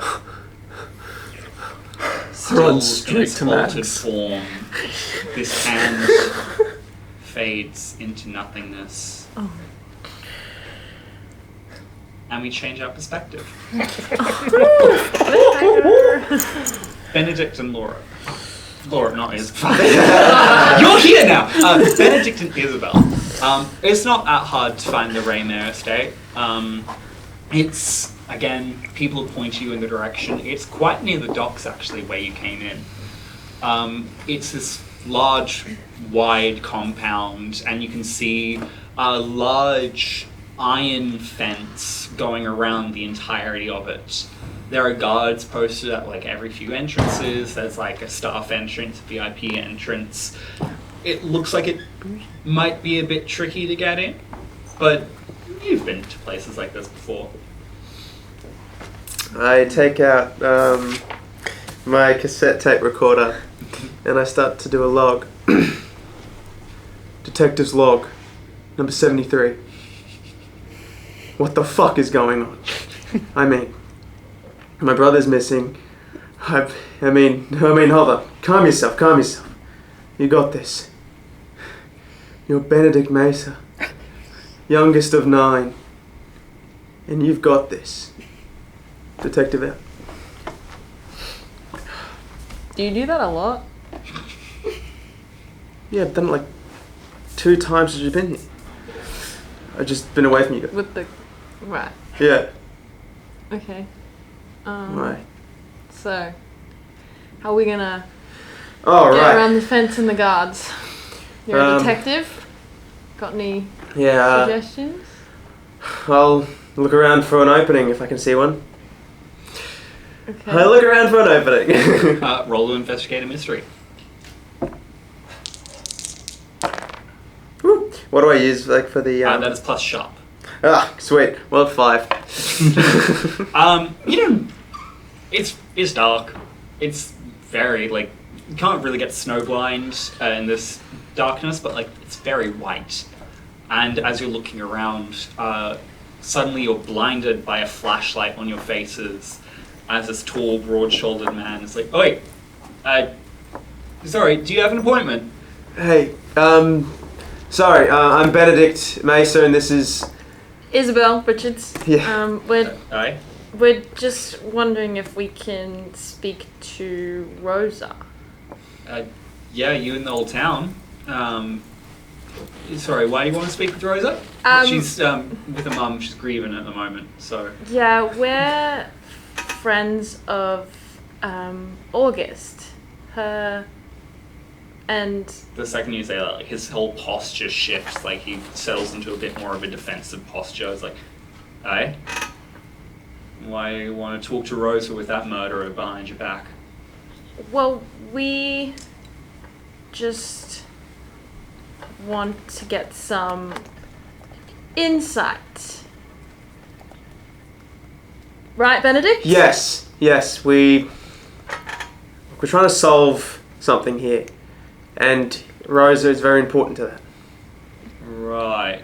Freda can't let you in without an invitation, though. If you want to book an appointment, I'll send it up to Miss, and she can go through the normal channels, but she's not planning on seeing anyone recently. I'm not really in a position to make a judgment call on that. Listen, what was your name, sorry? Freya. Freya? Listen, Freya, if we don't see Rosa, you and this whole town could be doomed. Okay? Is that a threat? Not a threat, it's not even... Sorry, that did come off like a threat. Just a little bit, yeah. No, okay. Let's just say we've had some word of mouth that there are things happening in this town, and we are here to help not make those happen. We're to help. There. Yeah. Can you please roll to manipulate someone? That's plus charm.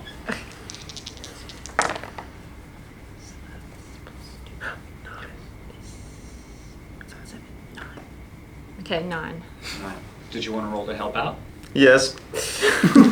Yes. Always say yes. Oh, okay. 13. Yeah, Yeah. that works. So that's a 10. He looks at you. He looks at the two of you. Listen, you didn't hear it from me. Rose is really cut up about the whole thing. She doesn't really think that August did it. I don't believe that for a second, but if you really are behind it and you want to make little Miss happy, there's a back route around the corner. Go through the staff entrance. It's not as tightly patrolled. Thank you. Thank you. I appreciate that. What the fuck do you mean by this whole town is gonna... Do you have any more? Is that like a... Was that just a bit? Was that to get in, or... We were joking! Of course we were joking, but we do need to see Freya important really quickly, so... Okay. Yeah. Alright. Yeah. We're not weirdos, we promise. Yeah, no. You've got that look about you. Alright. I'm gonna take that as a Head compliment. that way. Thank you. Didn't see anything. No, we never even met you. And you two managed to follow these directions. There is a staff entrance near the docks. You can see a lot of people looking very familiar, similar to Hildegard. A lot of them are wearing either leather jackets, leather overcoats. A few are wearing fisherman overalls of leather, but they all have very similar leopard seal spots or that sort of seal skin look to them. And a few of them give you weird looks as you like walk through this stuff only, but you've done this a dozen times. Walk with purpose and people won't question you. And you manage to get into the Raymare compound. There's a large main building and a few smaller buildings dotted around. You can see off in the distance there looks like police tape around a little gazebo almost. But yeah, there's a few different places you can go here. Alright, Mr. Detective, where should we tackle first? Yeah, what was your name again? Isabel. Isabel, It's sorry. literally not that hard You to remember. you're so just, I'm what? I don't know what the, mundane? Is that the right word? Right. Sorry, Isabel. Yeah. Listen, I'll tell you what. That police tape has my name written all over it. Mm-hmm. And my name is not Caution, but it has my name written all over it. Okay. Your name? Yes. Bennett, you know it. Okay, You sorry. know my name. So I'm going to check that out. Are you going to come with me or? Yeah, look, I don't particularly want to split up any further, so I'll follow you, seeing as you're the detective, and you seem to know what you're doing. Are you gonna pull out your cassette tape again? You know what? Maybe I will. Right, okay. Pull out my cassette tape and start walking over.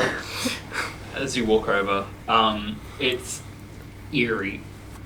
This compound is very wide open. You hear the gently lapping sound of waves not far off, but there's no wildlife. There's only the sound of waves, your breath fogging up the air in this eerie twilight, and the crunching of snow under your boots. And slowly another noise makes itself known to you. Quiet sobbing. And as the two of you walk up to this cordoned off gazebo outdoorsy area, you see what looks like what would probably be a garden in the spring months, now currently buried in snow, and a woman just sitting on a bench, softly crying to herself. Every now and then she looks up at this crime scene. All of the details have since been wiped away and left in the dark, but every now and then she just looks up and cries softly to herself, before turning back and playing with a set of rosary beads in her hands. Detective log 76. This crime scene is all cleared up now, but there's a crying woman. We're gonna check it out. Perceptive. Thank you, it's what I do. Yeah, right. Miss! Huh? Hello, Who are you? How did you get in here? We're harmless, we promise. We just came to ask a few questions. I make sure my shotgun's covered. Humans. Yeah. Okay. Yeah, you wouldn't happen to know a Rosa, would you? That's me. You're Rosa, brilliant! Sorry. Can we ask you a few questions? If you must. Is there a place to sit with Rosa? Yeah, there's a few benches around here. A lot of them are covered in snow, so they'd be very chilly to sit on. You can see she's a little bit guarded, so sitting close to her might not be a great idea. But I go and sit opposite her where the gazebo is. Gonna stand not too close to her, but still enough that it's comforting so that she doesn't get spooked by the big old detective. yeah, she wipes away a few tears. What can I help you with? Rosa, we are from Hunters Incorporated, okay? I thought they dealt in monster hunts, not... Why are you here then? It's a sort of mixed investigation, as we have found out. So we came to ask some questions about August and Sven. Yes, I suppose if you're here on an investigation, I can try and help. I've already told the police everything I know, but... They seem incompetent. So... Can you... Maliciously so. Yeah, can you just give us a rundown of what happened the day of Sven's death? Sven and I were to be married in the spring. Get a piece of paper and start writing. We like to spend our days either in the compound or walking around the town. Sometimes we follow my younger brother around. He likes to go on adventures in the nearby woods, talking about his imaginary friends, Millie and Adelwulf. How do you spell that? Edbelwulf. Thank you. Apparently a big friendly giant that they like to play with. Okay. As all Occasionally kids do, yeah. we meet with August. We're not meant to be friends, but our family's feud simply exists from the fact that we're both vampires, and vampires loathe to share space. But August was kind. He's always been kind to me, and ever since Sven arrived, he was kind to him as well. We were enjoying a nice night, and Sven told me about a dream that he had. Nightmare, he said. He didn't tell me the details, but he seemed shaken by it. Then we went our separate ways. I was to have business meeting with my mother, and Sven was to oversee something at the docks. August went with him. Next thing you know, Sven is found dead. She motions towards the gazebo area. What? Drained of blood. Victim of a vampire attack. Oh.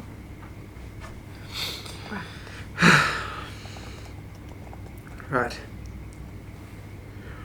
What kind of business meeting was this? My mother runs the fishing operations.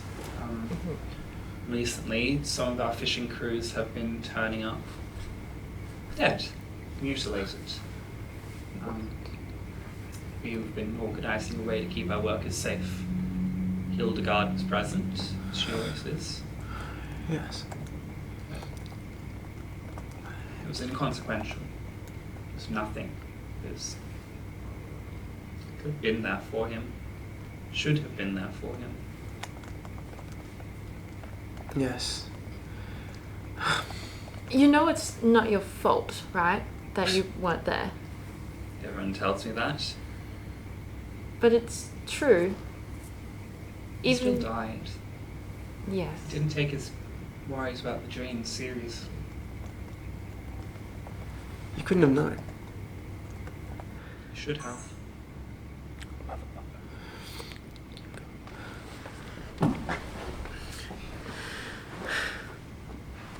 It's just about the docks. So Hildegard was there, Yes. and she's oversees the docks, does she? She's the lead Selkie of the fishing operations. She's in charge when my mother is not. She sees the day-to-day, my mother sees the greater picture. Okay. And these attacks that happen on the docks, or are they at sea? On the docks, largely. Ships found moored, meant to be coming back or meant to have left, but when we went to investigate, they've been torn apart, destroyed. Do you think this could have something to do with your rival family? That's what the police chief thinks, but Right. I trust August. I trust his family. Yes. All but his father. And what's his father's name? Gunnar.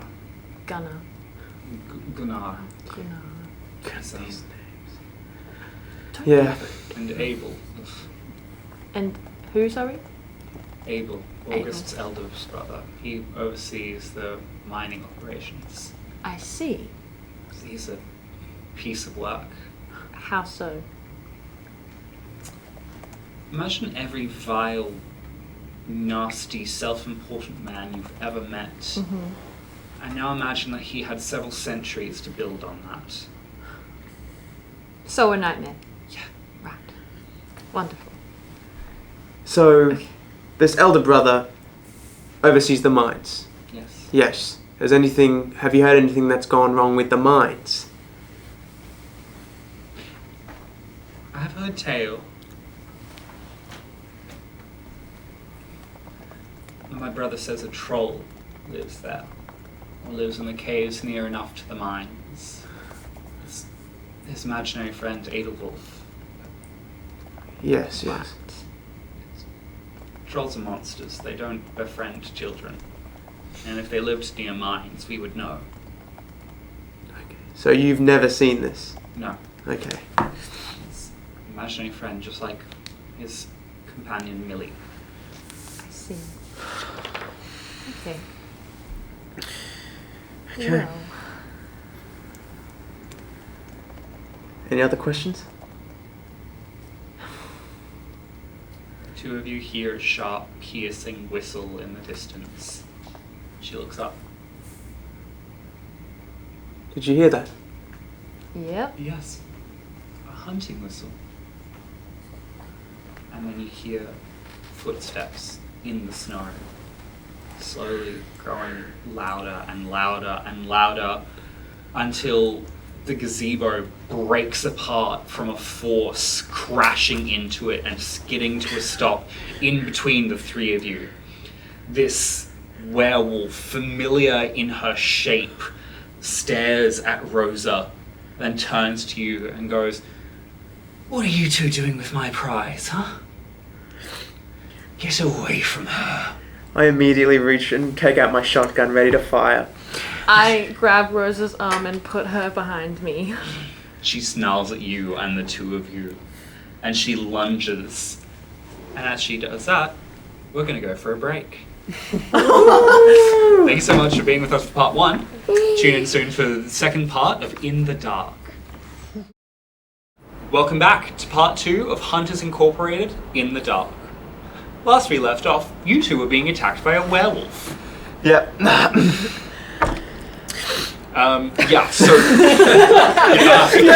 What do we do? I don't know if you two wanted to say anything. As this large werewolf skids to a stop, you've pulled Rosa behind you, and this werewolf fully just growls at you. This uncomfortable mix between human voice box twisted out of shape. Yikes. What are you doing with my prey? I'm trying to protect her. I just shoot the thing. Wait, you're doing what? Roll kicks him out. So anyway, started blasting. Ooh. You can use a luck to succeed. I might use a luck for this Oh yeah? one. Oh yeah? What'd you roll? I roll. It wasn't the worst thing, but it was just a it was 5. Oh! Could be better. Yeah, it could be better. So you using a luck point on that? Yes, thank you. Oh, sexy. You've fought monsters before. You've been on 2 hunts prior. And you've heard your brother tell you stories about how he's fought vicious beasts. How much of them are true and how much of them are just him telling you Pulp Fiction is really up in the air. But leaning on that, leaning into this Pulp Fiction, Pulp Noir hero vibes. You step in front of these, in front of Isabel and Rosa, and just kablam! How much harm does your shotgun do? It is a 3 harm. Jesus. But- Are you using any special ammunition? No. So it does Bagger. 2 harm to this werewolf as this buckshot just slams into its face and goes, alright, and lunges for you. On a 10 plus, you can either have +1 to your next roll, inflict +1 more harm, +1 less harm, -1 harm to the attack you're seconds away from receiving, or you can force them where you want them. I will probably take minus harm to what I'm about to receive. Yeah, good call. Yeah. Call. The werewolf does seem to be slightly thrown off at this buckshot, and so like as it lunges at you, this claw slams into your chest and knocks you to the ground. And through the snow, you feel cold concrete, stone slabs behind your back, cracking from under the force, as you only take 3 harm from this werewolf slamming you into the snow. And then she lifts you up and slams you into the snow again. And it was like, sorry, human, I didn't quite hear you before. I was hoping to play with your friend, but you'll do for now. She leans in close and goes, Revelation sends her regards. I'm going to tell Rosa to get the fuck out of here. She does not need to be told No. twice. And I'm going to pull out my pocket knife or switchblade, and I'm going to throw it. Is that made of anything? I don't know, silver? It's a gamble, but it's gonna be thrown with as much oomph as I can muster right into the Werewolf? Yes. Are you trying to deal damage, or are you trying to, like, distract it? Distract it. Okay, can you roll the act under pressure for me? Okay. So that's that one. Yeah. That's plus Holy crap! Oh! That's good holy crap? Yeah. It was a 12. Hell yeah. Yeah, you set up what you aim to do. You throw your pocket knife, and it lodges right into the ear canal of this werewolf, and it just starts whining. Again, in this uncomfortable mix between human and canine. And it turns to you and goes, bitch! Yeah. But it rolls off Said the dog. Benedict, and like gets into this hunched over bipedal form. It's like watches Rosa leaving. I'll be back, and it starts running off. I shouted it. That's what you fucking get. Your ribs twinge as you do that. Are you okay? I'm fine. You don't sound or look fine. I cough up a bit of blood. No, it's just... It's fine. I've dealt with this before. Yeah, I can. Where's the Rosa go? I sent her back into the house so that she wasn't mauled by a frickin' werewolf or whatever. Smart. You're welcome, by the way. Thank you, whoever you are. I'm so sorry, I forgot your name. You know what? I'm gonna let it slide, considering you were nearly mauled to death by a werewolf. Thank you.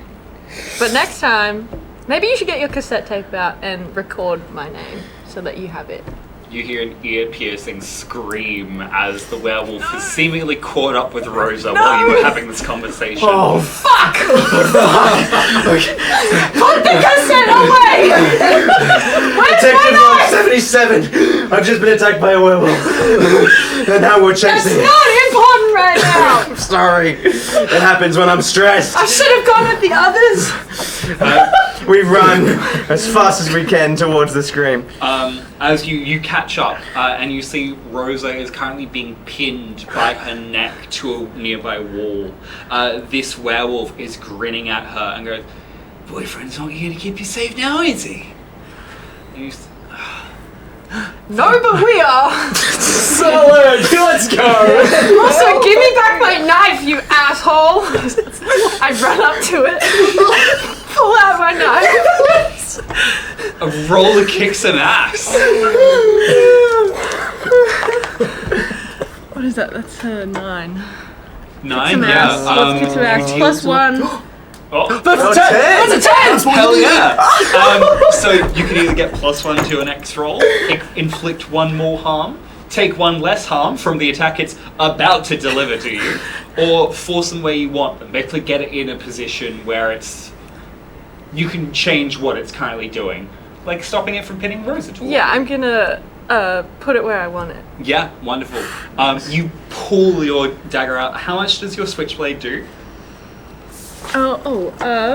It 1 harm hand use. So it deals no harm as you wrench it out of this thing's ear socket. But as you do, it just again like hand up to its ear, it drops Rosa, who scrambles to her feet and like gets out of the firing line. Goes, fucking humans. Would I be able to jump in front of whatever's about to hit whatever his name? Yeah. So this would be. I'd say this is to protect someone. Can you please roll plus tough? Yeah. The concept of like a detective that can't remember anybody's name in the investigation is so funny. That's what the cassette's for. Oh my god. that's what it was. 12. Yeah. Thanks, Benedict. So yeah, you can either take 1 less harm than what she was about to receive. All impending danger is now focused on you. You deal some damage in return, or you hold the enemy back. What was the first one? You suffer 1 less harm. I'm just gonna deal damage back to it. Yeah, I think. You step in front again, like holding up to your brother's like pulp detective, and you just unload into its chest as it reaches forward and slams into your throat. You are knocked into the ground, taking 4 harm, and then it coughs. Blood splatters over your face, and this thing slumps on top of you, dead. Ouch! This thing's heavy. Yeah, let me Isabel. I'm gonna push It as hard as I can. rolls over and just lying there. Now that you have a moment to think, a moment to breathe, you see, twisted by canine features, the police officer you saw in the department, the one at the front desk, Ada. Huh. Her twisted form is staring lifeless at the sky now, and you see fading from a spot under its throat, near its ear, a porcelain mask that fades out of existence. And Rosa, from where she goes, "What the fuck? What the fuck? Are you okay? What the fuck? Yeah, can you help? Was that one of the police officers? Evidently so. Fuck! Shh, still incompetent. It By the way. Yeah, clearly. I don't know, she seemed like she kicked your shit in, like... I'm still not standing, but I'm still on the floor. Rosa, help me get him up. Yes. Like, be very careful, because he's... And she, like, wraps an arm under you and Taking helps a you lot lift you to today. your feet. How much harm have you taken? Dying. What's full? Yeah, it's full. But can't die if the code still stands. There's a moment where, as this porcelain mask fades away from under its throat, you see the mask coalesce into a familiar form, hands gripping hands in the human form of this angel. But rather than the violent, eyes open, glaring in judgment, its face is a mask of peace.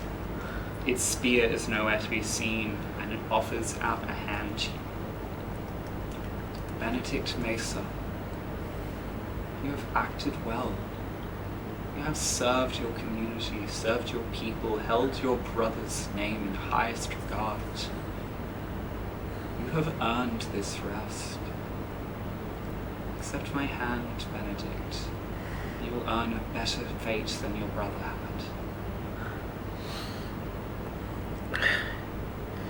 Could I occult confidential? Yeah, it? absolutely. You get to ask Okay. a generic question. Okay.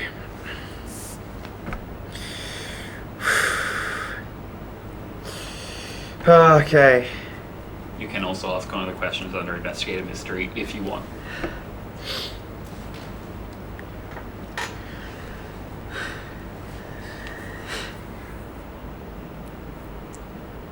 Where will you be taking? Where will I be going?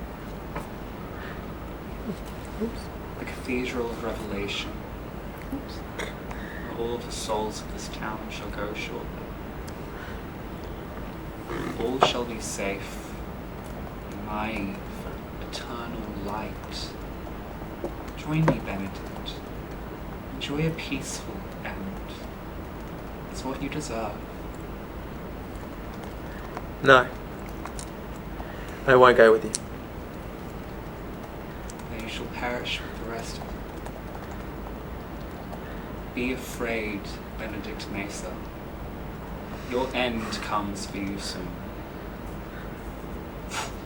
And it vanishes as you cling on to what remains of your lifeblood. Did he only just see that? Only he saw that. Okay. I just blanked out. Dude, are you good?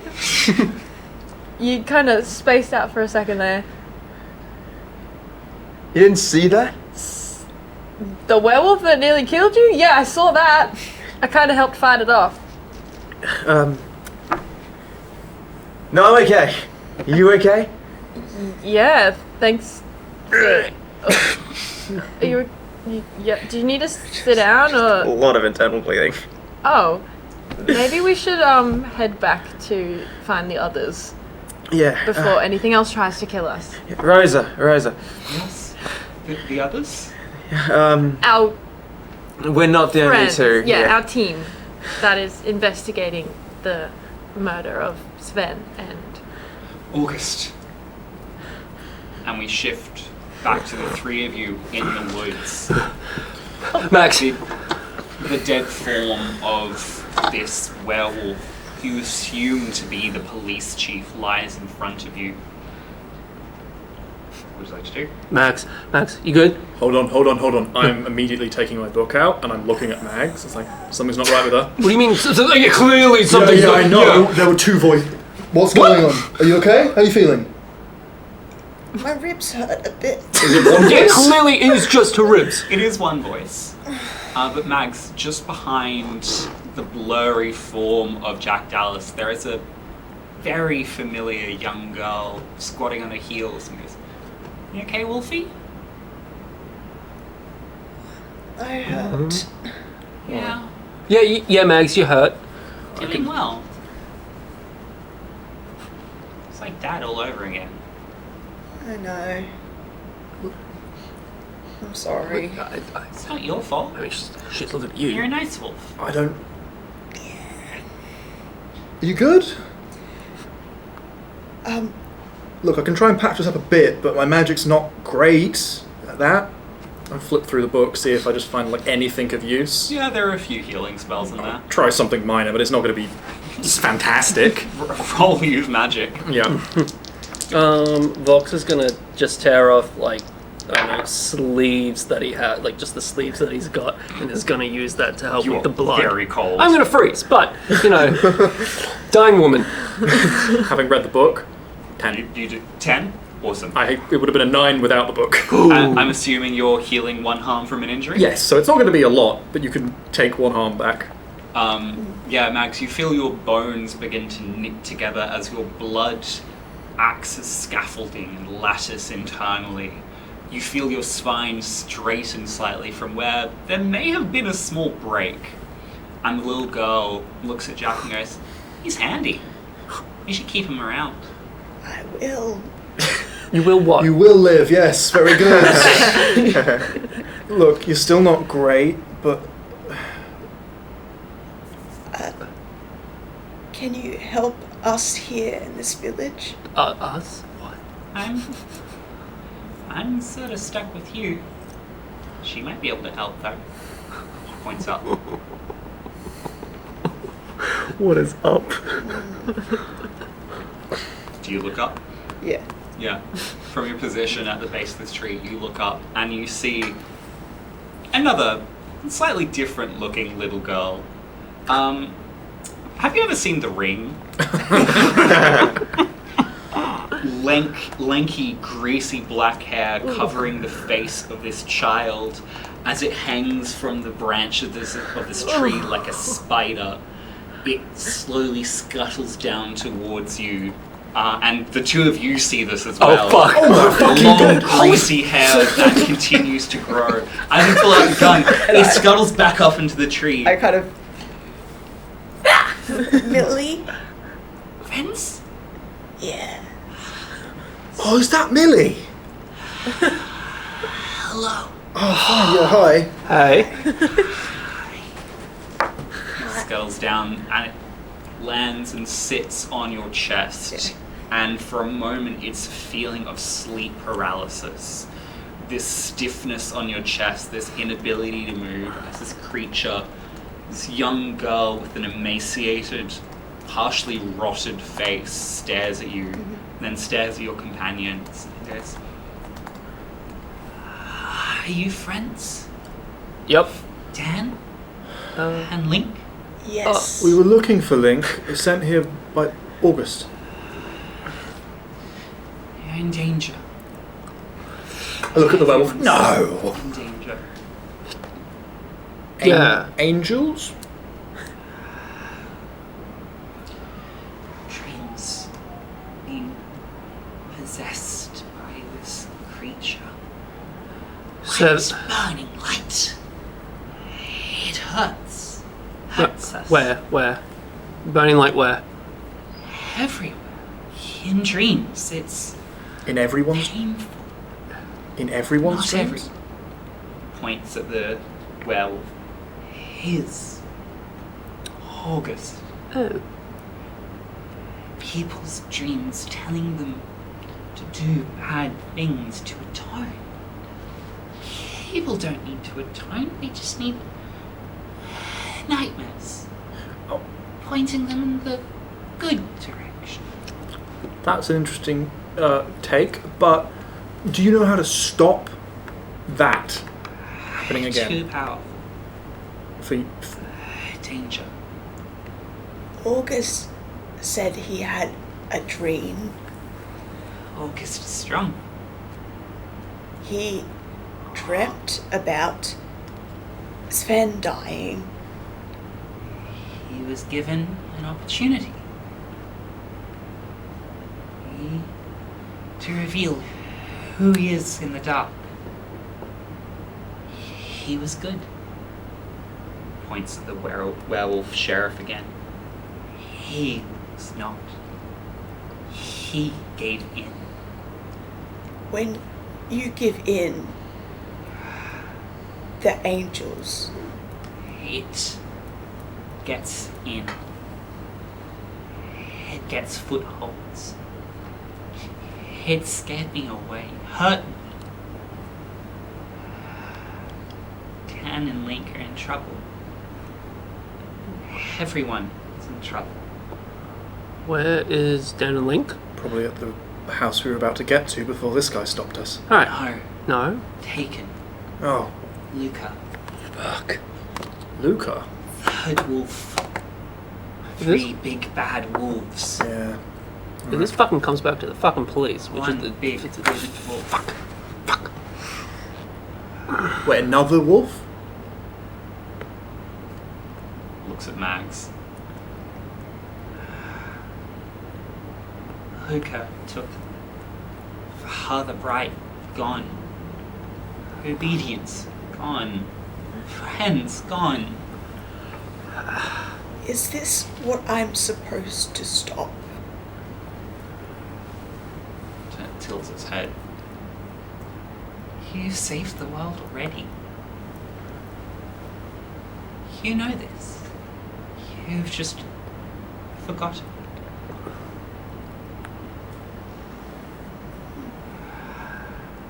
friends in danger. Town in danger.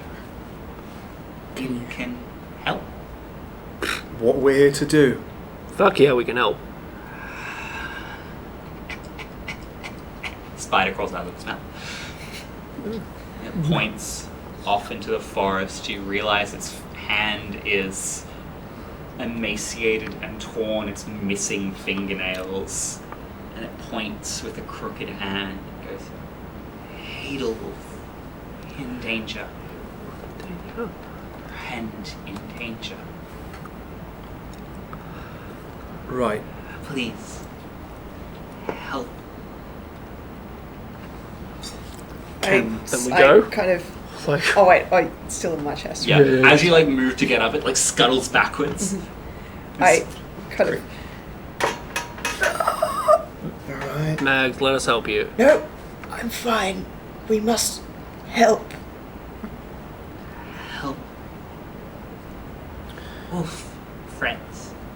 Is there anything you can tell us to help us help? Weaknesses, anything. Obedience doesn't want to fight. But he must. Father Bright is not.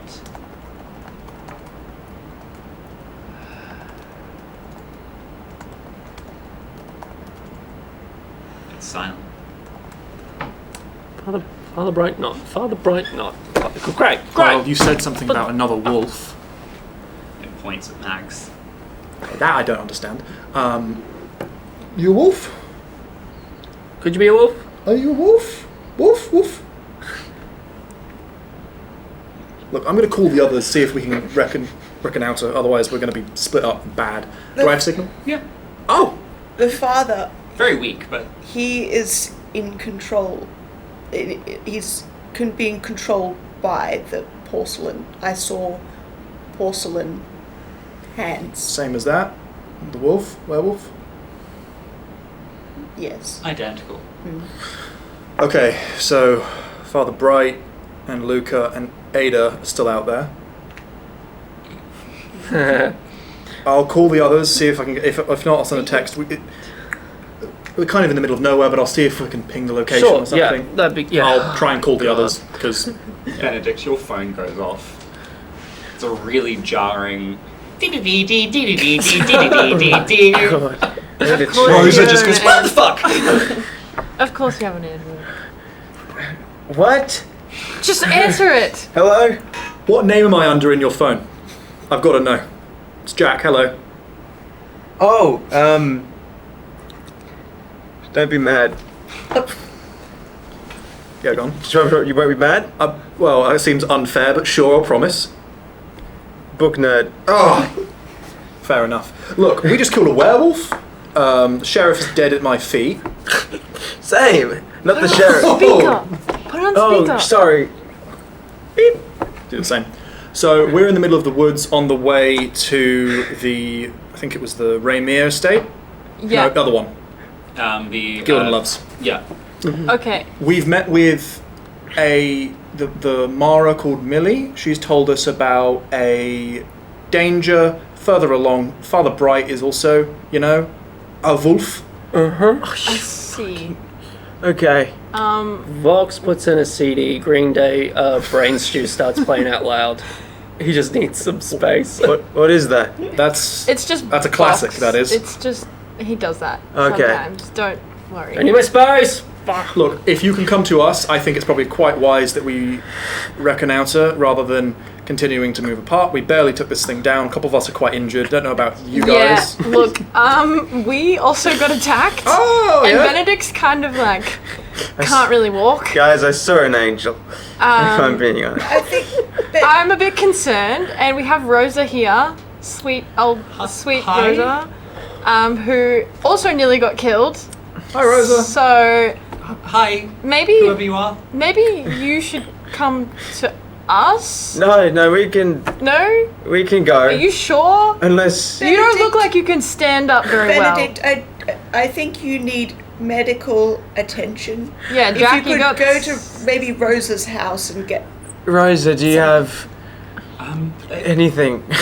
I'm not sure how I can help with internal bleeding other than getting rid of the bleeding. Vampire healing? Vampires don't work the way you think they work.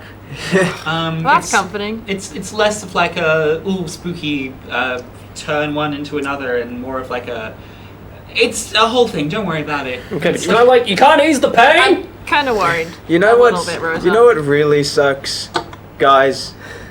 You know, I had this whole thing planned out. When I killed a vampire, when I helped kill a vampire, I said, I'm not hearing this. you know, I said, Just ignore him. like, Yeah. Very nice to stake you before I killed it. You know, very that's classical. bad. What are you on Riza. about? They're very, actually bad. It was No, let him cook. very thank you. I can't believe I just said thank you to you. On top of you, like in between the three of you, and Millie goes, "That was bad." Not verbally, I go, really was. Benedict. And I just think, you know, watching all those movies, I really would Benedict. think with a werewolf, I'd have something better Benedict. than it's heavy. You know? Benedict. Yeah. Is he? Sure. Yeah, okay. Let's go with that.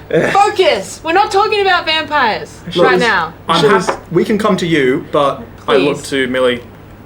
Which way did Millie point? Did you just point deeper into the forest? Yep. Yeah, fantastic. Yeah, Right. I think the people that we need to save are really deep in the forest. We can come Okay. back, but that might be, doubling the danger to the people. I see. Okay. Should we check out? Father Bright? I think Father Bright's taken or already elsewhere. Oh, Luca has already taken the people we were going to go see. Oh. Taken. Yeah, according Yeah. to Millie, right? Millie?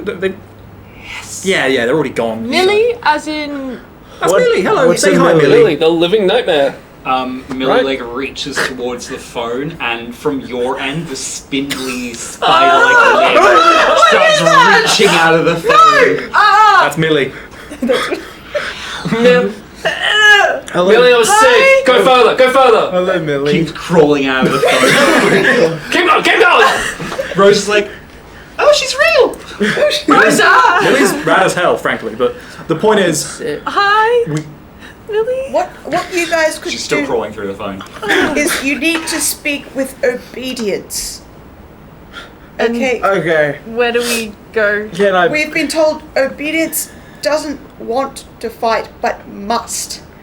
But- To ensure our victory.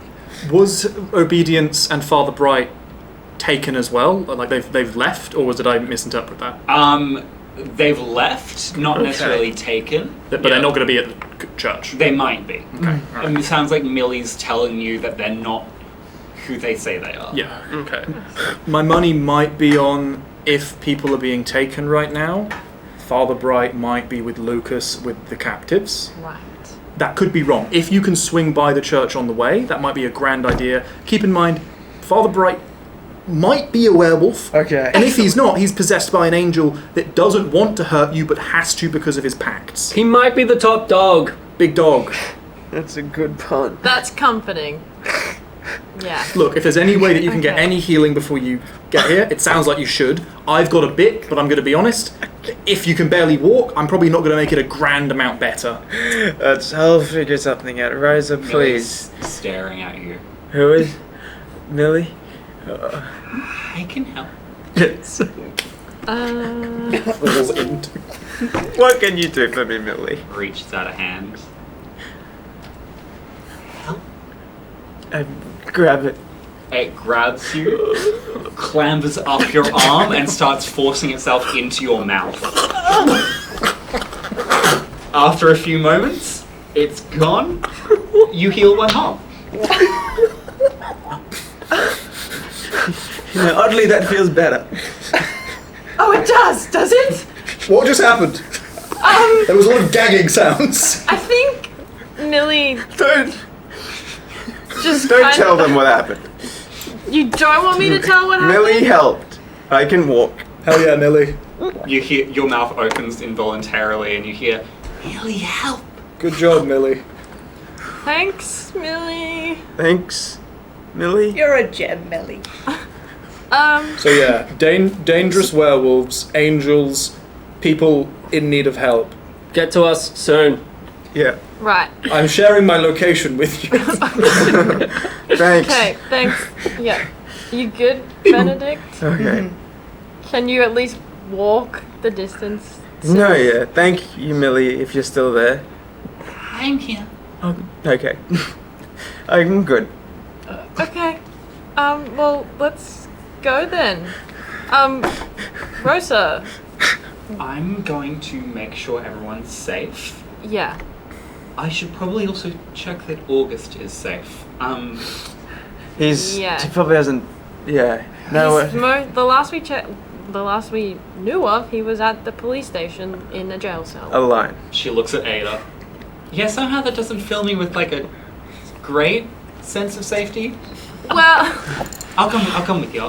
Thank you. come with us. It might be safer. And the three of you, four, I guess, head on. It's very weird. Everything hurts, and every time you move, it does for a moment feel like you're being puppeteered in a certain direction. It's still your own movement, but there's just that sensation of someone helping to move your limbs. Yeah. Who do we want to go with first? Where are you three going? What the fuck do we do? Like Into from the here? woods. Like, do we wait? The thing is, if we don't hold off, we're going to get there before they arrive. We could try and sneak, try and scout. That's not my specialty. Yeah, not really mine either. I don't really know if there's anything I could try some bollocks with making someone invisible, but I don't know if that'd even work. Maybe. What the? It's also snow. So there's going to be like you're invisible, but there's like Footprints. Yeah. I can look every time I use my magic. It's a coin toss. I'm good at it, but it's a coin toss whether or not it gets things like worse than they were. Right. So I can heal. I can make it a bit better. There's a chance I make it worse. There's a chance that the invisibility pings our location. It's a bit of a gamble with magic. We could just go forwards. We're kind of in the middle of nowhere. It sounds like this estate has not much reason for us to go, except maybe... if they've been kidnapped, some of those vampires might want to get, even. Huh. Their siblings, children... Somebody's going to be pissed off there. Maybe we could stoke some anger. I'm not sure if that's going to make things worse with angels that are trying to feed off of people's anger or whatever. From what I've been as Vox has been watching this all take place. Obviously you've got these werewolf angel things attacking us. Is their strength far superior than the vampires? Yes. Yeah. Individually, but... Yeah, individually, but numbers. Look. Fucking rebellion sounds quite nice. Good enough people. Couldn't hurt. Well. I could, but... Well, whatever we do, we need to do it now. Because there's no time to waste. Definitely. Are you opposed to us trying to get the vampires to assist, or do you just want to go straight there? Are vampires nearby? You're still a little ways off from the compound. Yeah, I wasn't really sure how far away Yeah, I'd say you could get into the compound. You could try and find people in charge, but it might be wasting precious time. It's an option. But depends if it's more can we do it and get back here at the same time that the others would arrive? I would say at that point you're trying to... There's a lot of moving pieces. Okay, sure. Yep. Maybe we just go then. We'll just go. Yeah. Alright. Yeah, easy. We'll head towards it. Further into the woods. Yeah. Yeah. The way that Beautiful. Millie pointed. We follow these two groups of people, one rushing into town and one rushing away from it. And as we do, we see light. Not dawn, not any moonlight. A shifting veil of colours decorate the night sky as the aurora deigns to show itself, lighting your way at this desperate hour. So something's not right with this aurora. Few of you who look up, who are more attuned into the strangeness of the world, see for brief moments under this shifting curtain of light an eye staring out looking at the land below before shutting again just as quick. In town, the three of you rush forward. Rosa splits off from you to go into the police station, but the two of you are taken aback. The chapel is different. Same, but different. It's somehow bigger than before. There are windows upon windows, and where once before the stained glass of various saints and figures, now they are all eyes. But you blink and it's back to being a chapel.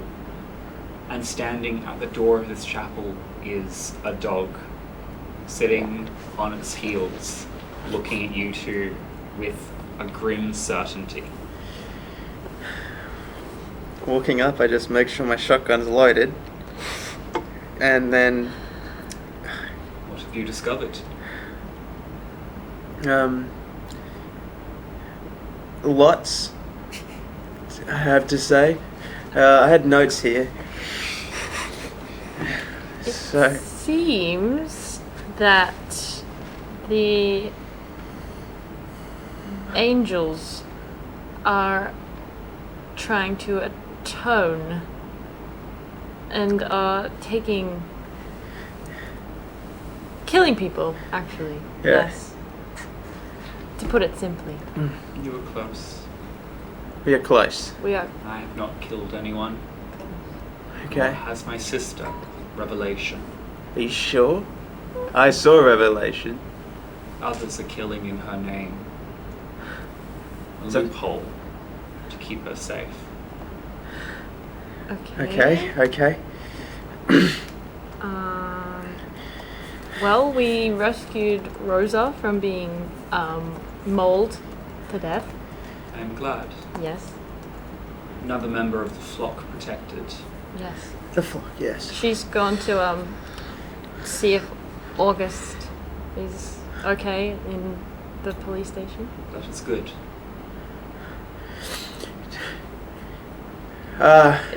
Is Father Bright here? Father Bright has not been here for quite some time. Okay. As in, since we got here, or like... Since before. Right. So, what we saw it was Father Bright, but not who he is. That's correct. Okay.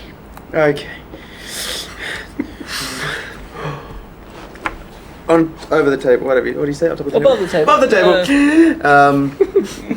With the mystery aspect. Yeah. First time in each mystery. What counts as a mystery? A mystery is this story we're telling. So, Yeah. the beginning of this mystery would have been when you arrived in town. Gotcha. Easy. Okay.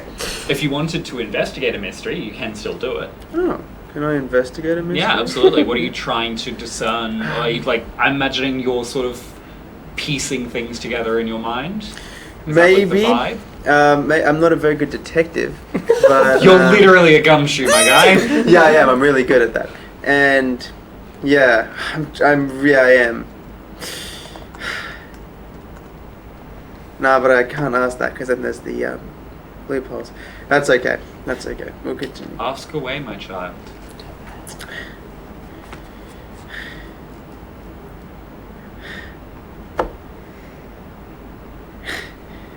You're the detective? I know. Okay. Obedience. Yes. Can I just ask, what? I've seen porcelain masks. Obviously yours, that's a sign of angels. Yes. Angels are denoted by our masks, as much as we are denoted by our eyes. Yes. Not human the way you are, but that is a signifier. Okay. Listen, I've got nothing. My brain's fried. If I'm being so honest with you, Izzy. Okay. The other types of angels, what do they look like? Non-porcelain features? There are as many angels on this world as there are stars in the sky. Right, that narrows it down. Okay. But all angels wear porcelain masks, or what you perceive as porcelain masks. It is what distinguishes us from our brethren, the devils of this world. Right. Okay. So,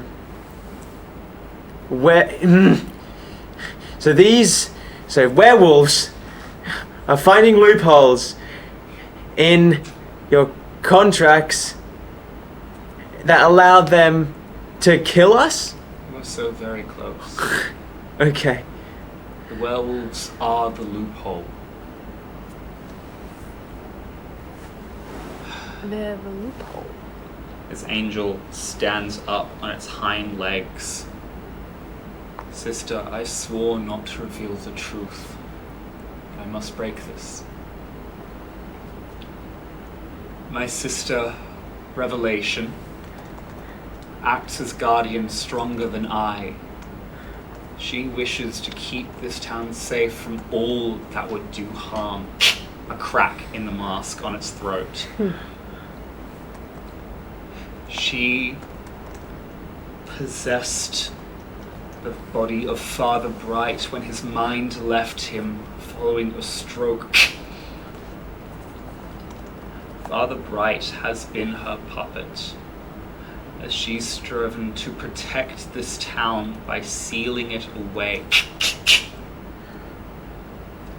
And I, as an ally of Father Bright, who still lives even if his mind and soul have passed on, cannot act against the oaths I have made with him and the oaths I have made with my sister, lest I fade from this world in its entirety. I was to act as guardian, stop you from uncovering the truth, keep you until my sister could finish her grim duty. And by telling you this, I have broken my oath. Take care of the people of this town. Take down my sister through whatever needs necessary. Put Father Bright out his continued misery. This is my last request for you. The mask shatters, and this dog slumps to the ground, fading away into dust before it can act. And all of a sudden the world around you fishbowls as this pressure that you didn't realize was behind your eyes reaches a fever pitch, and suddenly you are no longer standing in front of a chapel, you are standing in front of a grand cathedral. Hymns ring out through its open doors, stained glass eyes turn to face you, and from within you hear a booming voice proclaim, "Be afraid!" And we shift to our three other hunters running through the snow. The aurora above providing a shifting curtain of light as in the distance, through the trees at the base of these mountains, you see what looks like a yawning mouth, a cave, and within an unnatural light, much like the light above. What would you like to do? I am going to take out my little knife and put it away. And instead I'm going to take out my revolver. And I'm going to take a swig of my...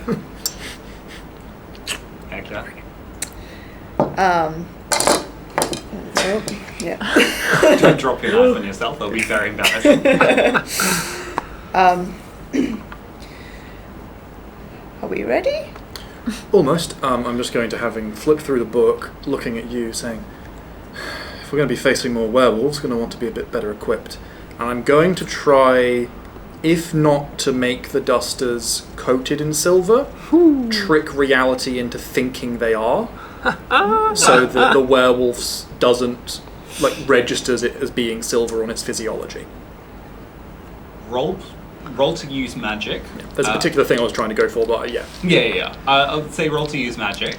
They are made out of demon bones. Yeah. You get a +1 on top of your book. I'll explain why if the spell goes through. Come on. It's gonna go through. That's with a +1 on top of the book. That'd be a +4. That's 15. Yeah. As you speak these words into existence, it's this weird lensing effect around Vox's hands.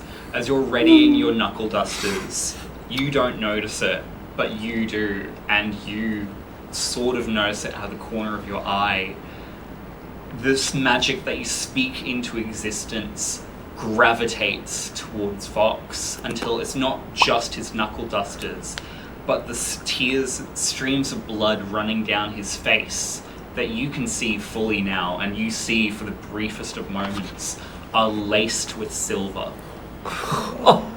Your eyes are itchy for some reason. Fucking hell. Fuck, no. Right. What? No, it's good. It's good. It's good? You still like my eyes? They're beautiful. Good. I kiss Mags. Oh, it's like kissing a handbag. Yeah. And then I kiss Jack. Sure. We could die. Alright. That's true. Do you want a shotgun, Mags? Or go with the revolver? I'll take the shotgun. Finally. The shotgun glistens with silver. Take out my pistol. No. Fair enough. Only so I'm much. not going to use it. Flip through the book again, get ready, close it. The book glistens with silver. Yeah, as you three rock up at this cave mouth, you hear this deep, reverberating, "Stay out!" Oh, shut up, you shit cunt. Alright, Jesus Christ, fine, wow. Yeah, you guys are at this cave mouth, and from within, choral music, a hymn of sorts, echoes out, the same music that you two currently hear. And our camera split screens for a moment as the 5 of you in unison step into your respective dens. In front of the 3 of you, you see this large, lumbering creature, more stone than flesh, kneeling over the unconscious bodies of 2 young children. And as it looks up, you can see tears of golden blood leaking down its eyes, of which there are 2 sets, and a porcelain mask in the center of its face. In this cathedral, you two step in, and you see what must be the population of this town all sitting enraptured as this angel, this figure of which you are now familiar, stands at a pulpit. Every single hand that forms its body, including the ones on its face, have their fingers splayed wide, eyes staring, and each eye locks onto you at the same time as every single person in this chapel turns and looks at you.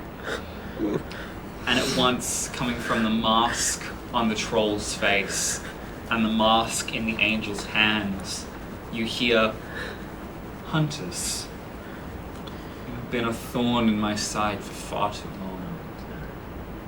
My duty to protect the people of this town, as I made the pact with Father Bright, is almost complete, and you would defy me.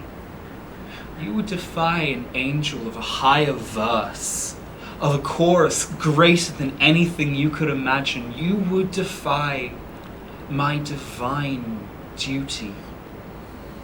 What have you say for yourself?" Oh my god, have you met me?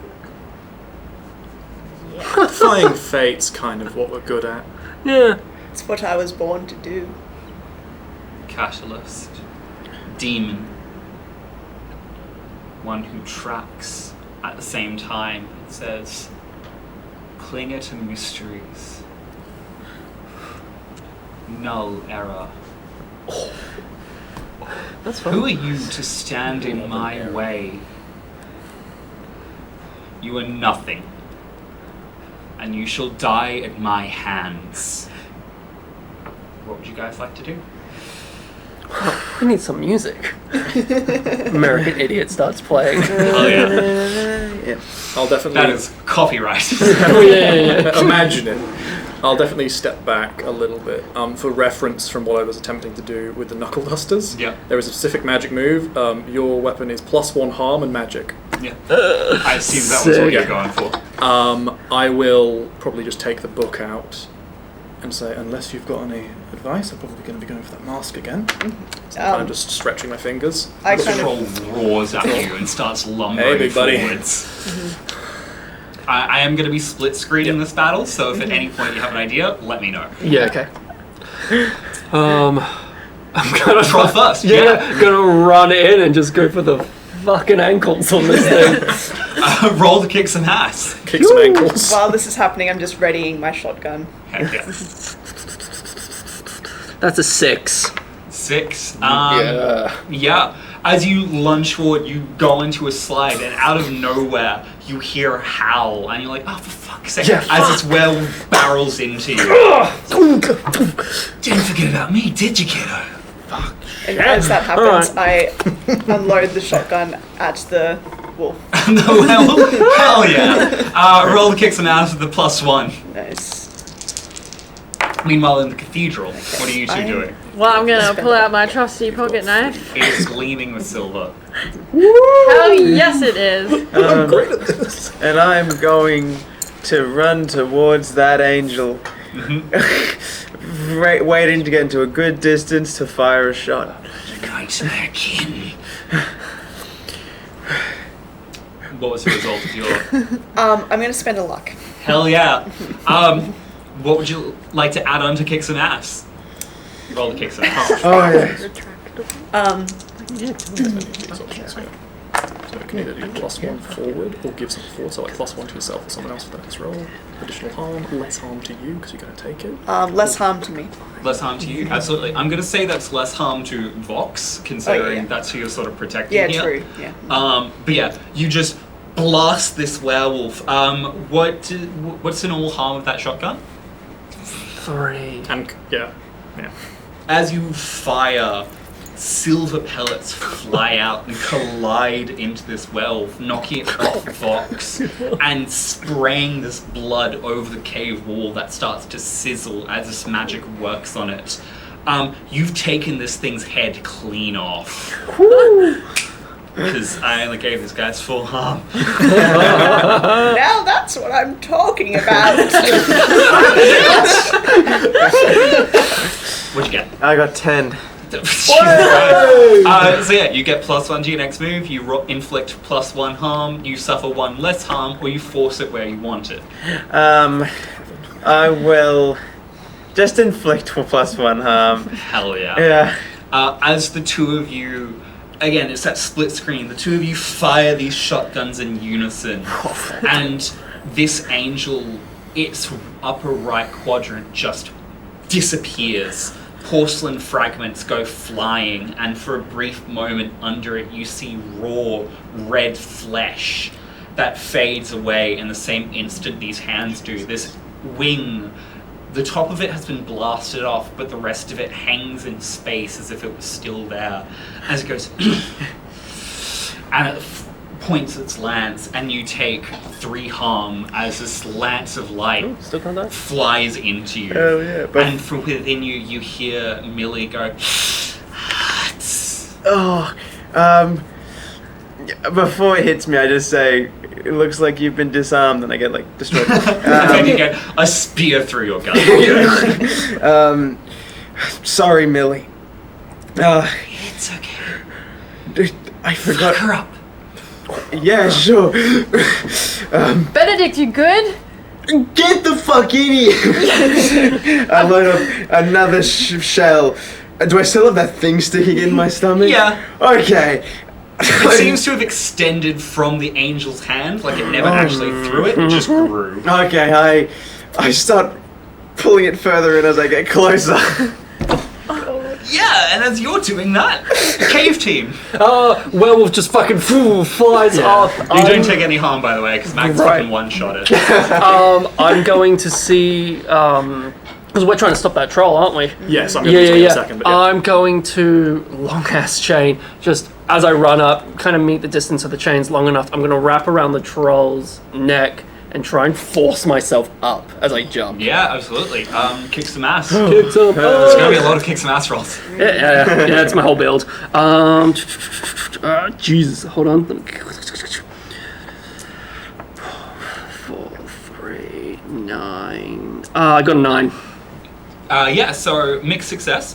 You inflict harm in return. Wonderful. Good news. You pull yourself into the troll. How much damage does your weapon do again? It will now do 1, 2, 3, 4, 5, 6. Jesus. Plus magic. Oh my god. Yeah, you wrap your chain around this thing and you see that silver lights up as you go in and just deck it across the offhand. face. In that moment, you two in the cathedral see this angel's head twist as if it had just been punched in the jaw. Yeah. Unfortunately, you are now right next to the troll's mouth, and with a roar, it just bites down on you, dealing 4 harm, reduced to 2 thanks to your armor. Well, gotta use the luck. To not die. Fun! As this is happening, I think, seeing the werewolf go, and I'm like, no, I don't need to worry about that anymore. I turn to the troll, and looking at the troll, I kind of think about what we've learned a little bit about Eardwolf already. And I think I'm going to try something, and then if I don't see a response, I might still try some magic here. But I'm going to first call out to Eardwolf and say, the others wanted to do this, but I know you don't. The rumours around town can't be true. Come on, help me out here. And I'm going to try and dispel, or at least stymie the connection with the angel. And I'm hoping it can meet me halfway, because I doubt this thing wants to be controlled. Roll, use magic, and get you won't see you get the +1 from your book, because like that's sort of like a... Unless you take time to read through it. Yeah, I wasn't but sure you if I get a did it before. +1 from the strategy you're using. Keeper, sorry, how much harm did I take? You took 4, down to 2. Never mind, I didn't need to use the luck. I got 1 spare bubble. Whee! With a +1? Yes. 10. Jesus fucking Christ. These +1s keep saving me. Yeah. I keep almost I getting need a to 9. stop being so nice to you. I say, having almost killed you. I'm so dead. Yeah. As you as Vox is wrestling with this thing, you reach out, and it's like 4 eyes turn to you. You see they're crying, and for a moment, those golden tears are replaced by normal tears, moisture, and its eyes go down to its the 2 young children who, in a moment, you see are still breathing, and it stops. It pauses and it starts fighting. And you see the mask, the mask lifts off its face as hands start to creep out, clinging onto its face, trying to regain some semblance of control. I'm assuming you're banishing a spirit or curse? Yes. Yeah. You don't fully banish it, because this is a very powerful angel. But yeah. Cathedral team. Yes, I've got my knife in hand, and I'm gonna throw it again because Hell yeah. it's covered in silver. And Roll to kick some ass. That's 8 plus 1 is 9. Just No, 9. Just 9. 9, wonderful. You inflict harm and it inflicts harm in return. Okay. I will say, instead of inflicting harm... First of all, how much damage does your switchblade deal? 2. Awesome. He takes that 2 harm as your switchblade goes not quite at the mask, but digging into the hands, making up what you could charitably call its shoulder. And as it recoils, it looks at you, and suddenly you're in a confessional booth.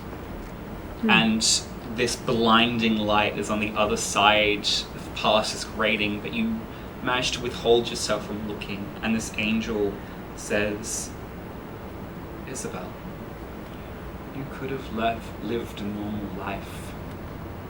You and Vox could have been happy and safe, and instead you fling yourself into danger. What would you do if you had the chance to fix that mistake? To live a normal life once again, unaware of all this strangeness around you? Would you take that chance? And you are suddenly in your record store, and you see Vox walking through the door, and you recognize this day. This is the day that you'd learned about the strange. And you know that if you take your break now, if you go and hang out with Vox, you'll have a normal day. Vox will never achieve their destiny, but you two will be safe. What do you do? No.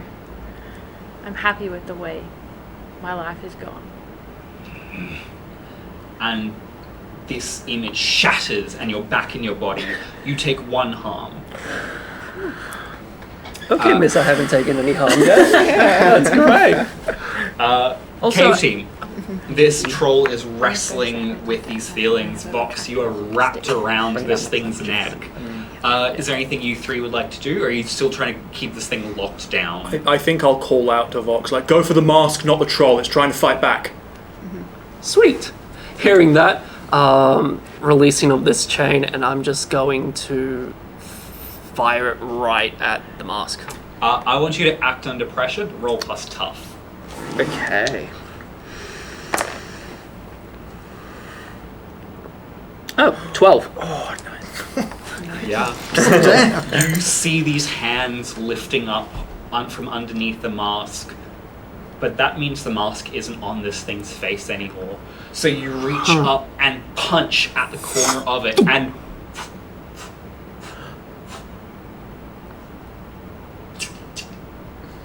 this troll pauses in what it's doing and just sits down. You're still clinging to its face, but it's just staring at you. All 4 eyes just looking at you. Friend? Oh, fuck.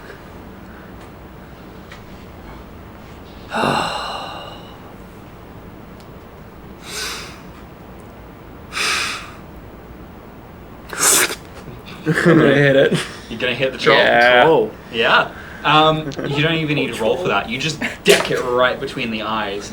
Are you trying to kill it? Well, the oh fuck was for Taine, not Vox. So yeah. Yeah. You don't need a roll. You punch this thing direct in the square of the head, and your knuckle dusters ripple outwards with powerful magic as this thing just... Oh. Boom! Back on the cave floor. And you've seen monsters fade before. This thing is fading very similarly, just disappearing into motes of light as you stand there, having taken a life. And over your shoulder you hear, murderer, even in the dark. I see who you are, Fox. You'll make an excellent catalyst. And the porcelain mask on the ground fades as the rest of this troll does. And suddenly the 3 of you are in dead silence. This cathedral music cut off. The 2 of you in this, still in the heat of this battle, as Angel suddenly recoils, staring at the 2 of you, and it looks up at you, Benedict, and goes, if you kill me, you will die. Is that a sacrifice you're willing to make, Benedict Mesa? It is. Never learning what happened to your brother.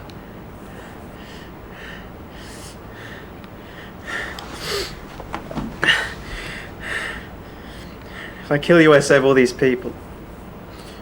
For now. He'd want that of me. I turn the shotgun towards the angel, pull myself further into that spike to get a little bit closer, and I pull the trigger. What was Jeremiah like when you were younger? He showed me all of the movies that I grew up on, like, you know, all the ones that made me want to be a detective. And he was there for me when my brothers weren't.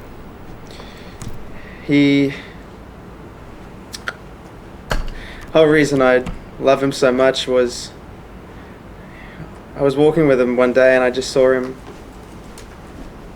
just these kids beating up other kids, and he didn't think, and he just rushed in, and it's like a 4-on-1, and he beat them all up.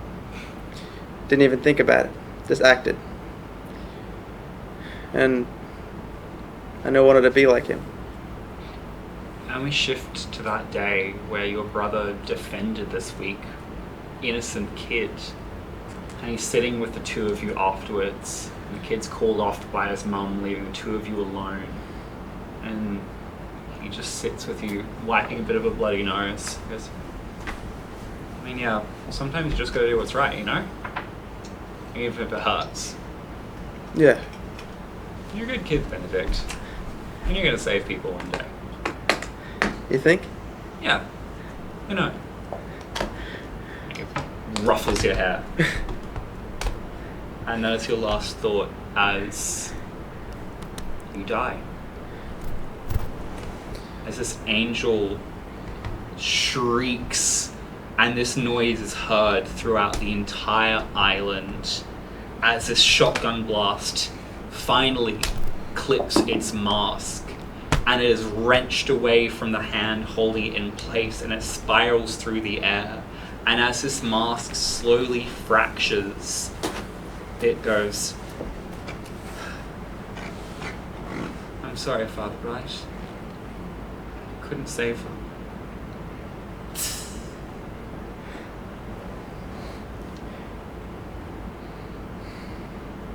It's the next day. You're all in the Trollvulga Chapel. Some of you recovering from wounds. 4 of you are standing there, just silent. Father Bright's body was found last night.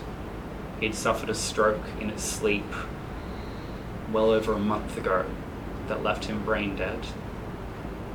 Something was puppeting him. Only the 4 of you know what. So 4 of you sit there, just silent, contemplating. Rosa and August walk up to you. You can see they're like holding on to each other out of relief, shared despair, grief. I'm not quite sure what. They walk up to the 4 of you and go, I'm sorry to hear about your friend. It's always the good ones, isn't it? August and Rosa look at each other and they nod. Yeah. It's always the fucking good ones.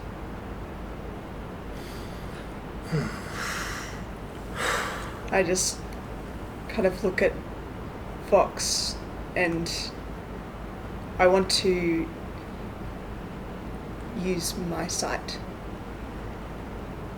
Fox is the same as he ever is. Eyes a solid crimson, tears of blood mixed with remnants of real tears shed. A crown of fire over his head and an intense gravity to him. Unchanged, but stronger now.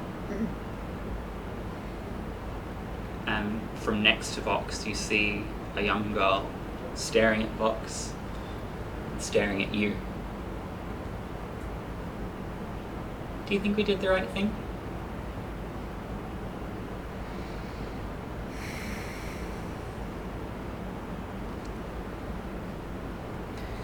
I don't know anymore. Yeah, well. And from within her coat, Rosa and August look at each other and they pull out a small little photograph. And at first the 4 of you are taken aback because it looks like Benedict. but older, and with a scar across his face. And they go, Rosa says, I found this in my mother's belongings. He apparently came to the island a couple of years ago, investigating someone called the Witch of Briars. She'd been this way recently. I don't know any more than that, I'm afraid, but your friend, he may have wanted this. I'm gonna Thank you take it. from all of us, from everyone here, for keeping our town safe. I mean this with the greatest sincerity I can. Please leave. Never come back. Never want to see hunters ever again.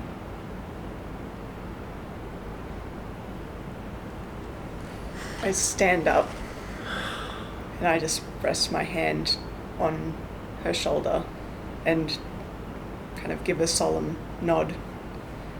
And I start walking out. Do the rest of you follow? Yeah, I nod. I think I just say, I'm sorry for your loss as well.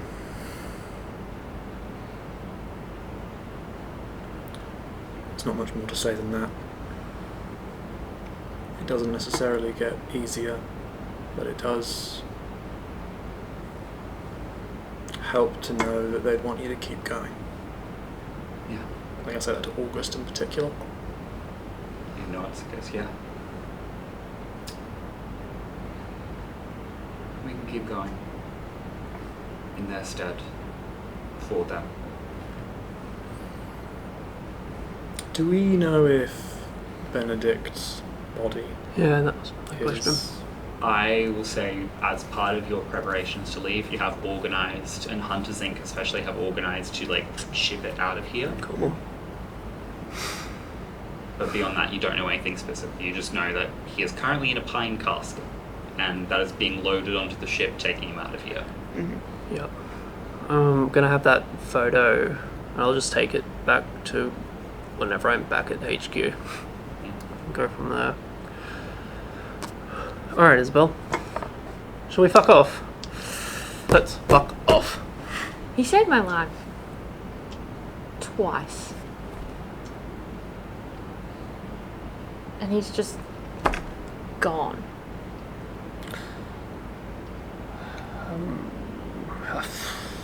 You good? You okay? Yeah. Will you be okay? Is this how it's always gonna be? Let's just say this is my life. Yeah. Don't worry. I'll protect you. Yeah. Okay. Well, Rosa, August, I'm glad you guys aren't dead. I'm sure you could say the same. Yeah. And as our camera pulls away from this group, walking towards this ship, it is still the equivalent of the dead of night here. It is the next day, but the sun hasn't risen. But somewhere else in the world, the sun is beginning to rise. That is the truth of this world. The sun will always rise again. We are in a pocket of darkness. Benedict, you wake up, and sitting on your chest is Millie. Hero. You're a hero. I like stories. Like the movies. Yeah. Except heroes don't only die at the end. I'm dead? Yeah. Sorta. Okay. Why are you here with me? I was with you. She like pulls aside a curtain of hair and shows like a glowing hole in her chest that, looking down, you realize matches one in your chest. And she goes, that way. And she points off into the darkness, and you see a light off in the darkness. She goes, somewhere else. She points back, deeper into the darkness, into a pitch as black as anything. She goes, more mysteries, more investigations. I'm going that way. But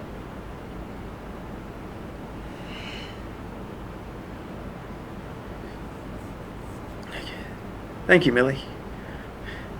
she gets off your chest and holds out like a spindly little hand to help you to your feet. She helps you up with surprising ease. And you realize, like, oh, I'm weightless. Jesus Christ. I like the hole in the chest thing. Matchy. You know, you're creepy as hell, Millie, but you're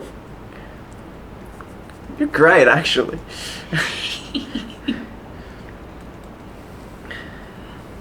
Hi. She begins to walk off, and as she walks towards this light, you see her hair recede until it's a normal length, until it's this young, normal-looking girl. And then the light flashes, and she's gone. And you're left alone in this void. Which way are you going?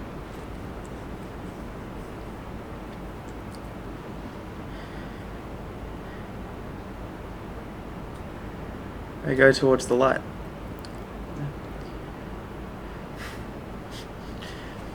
Your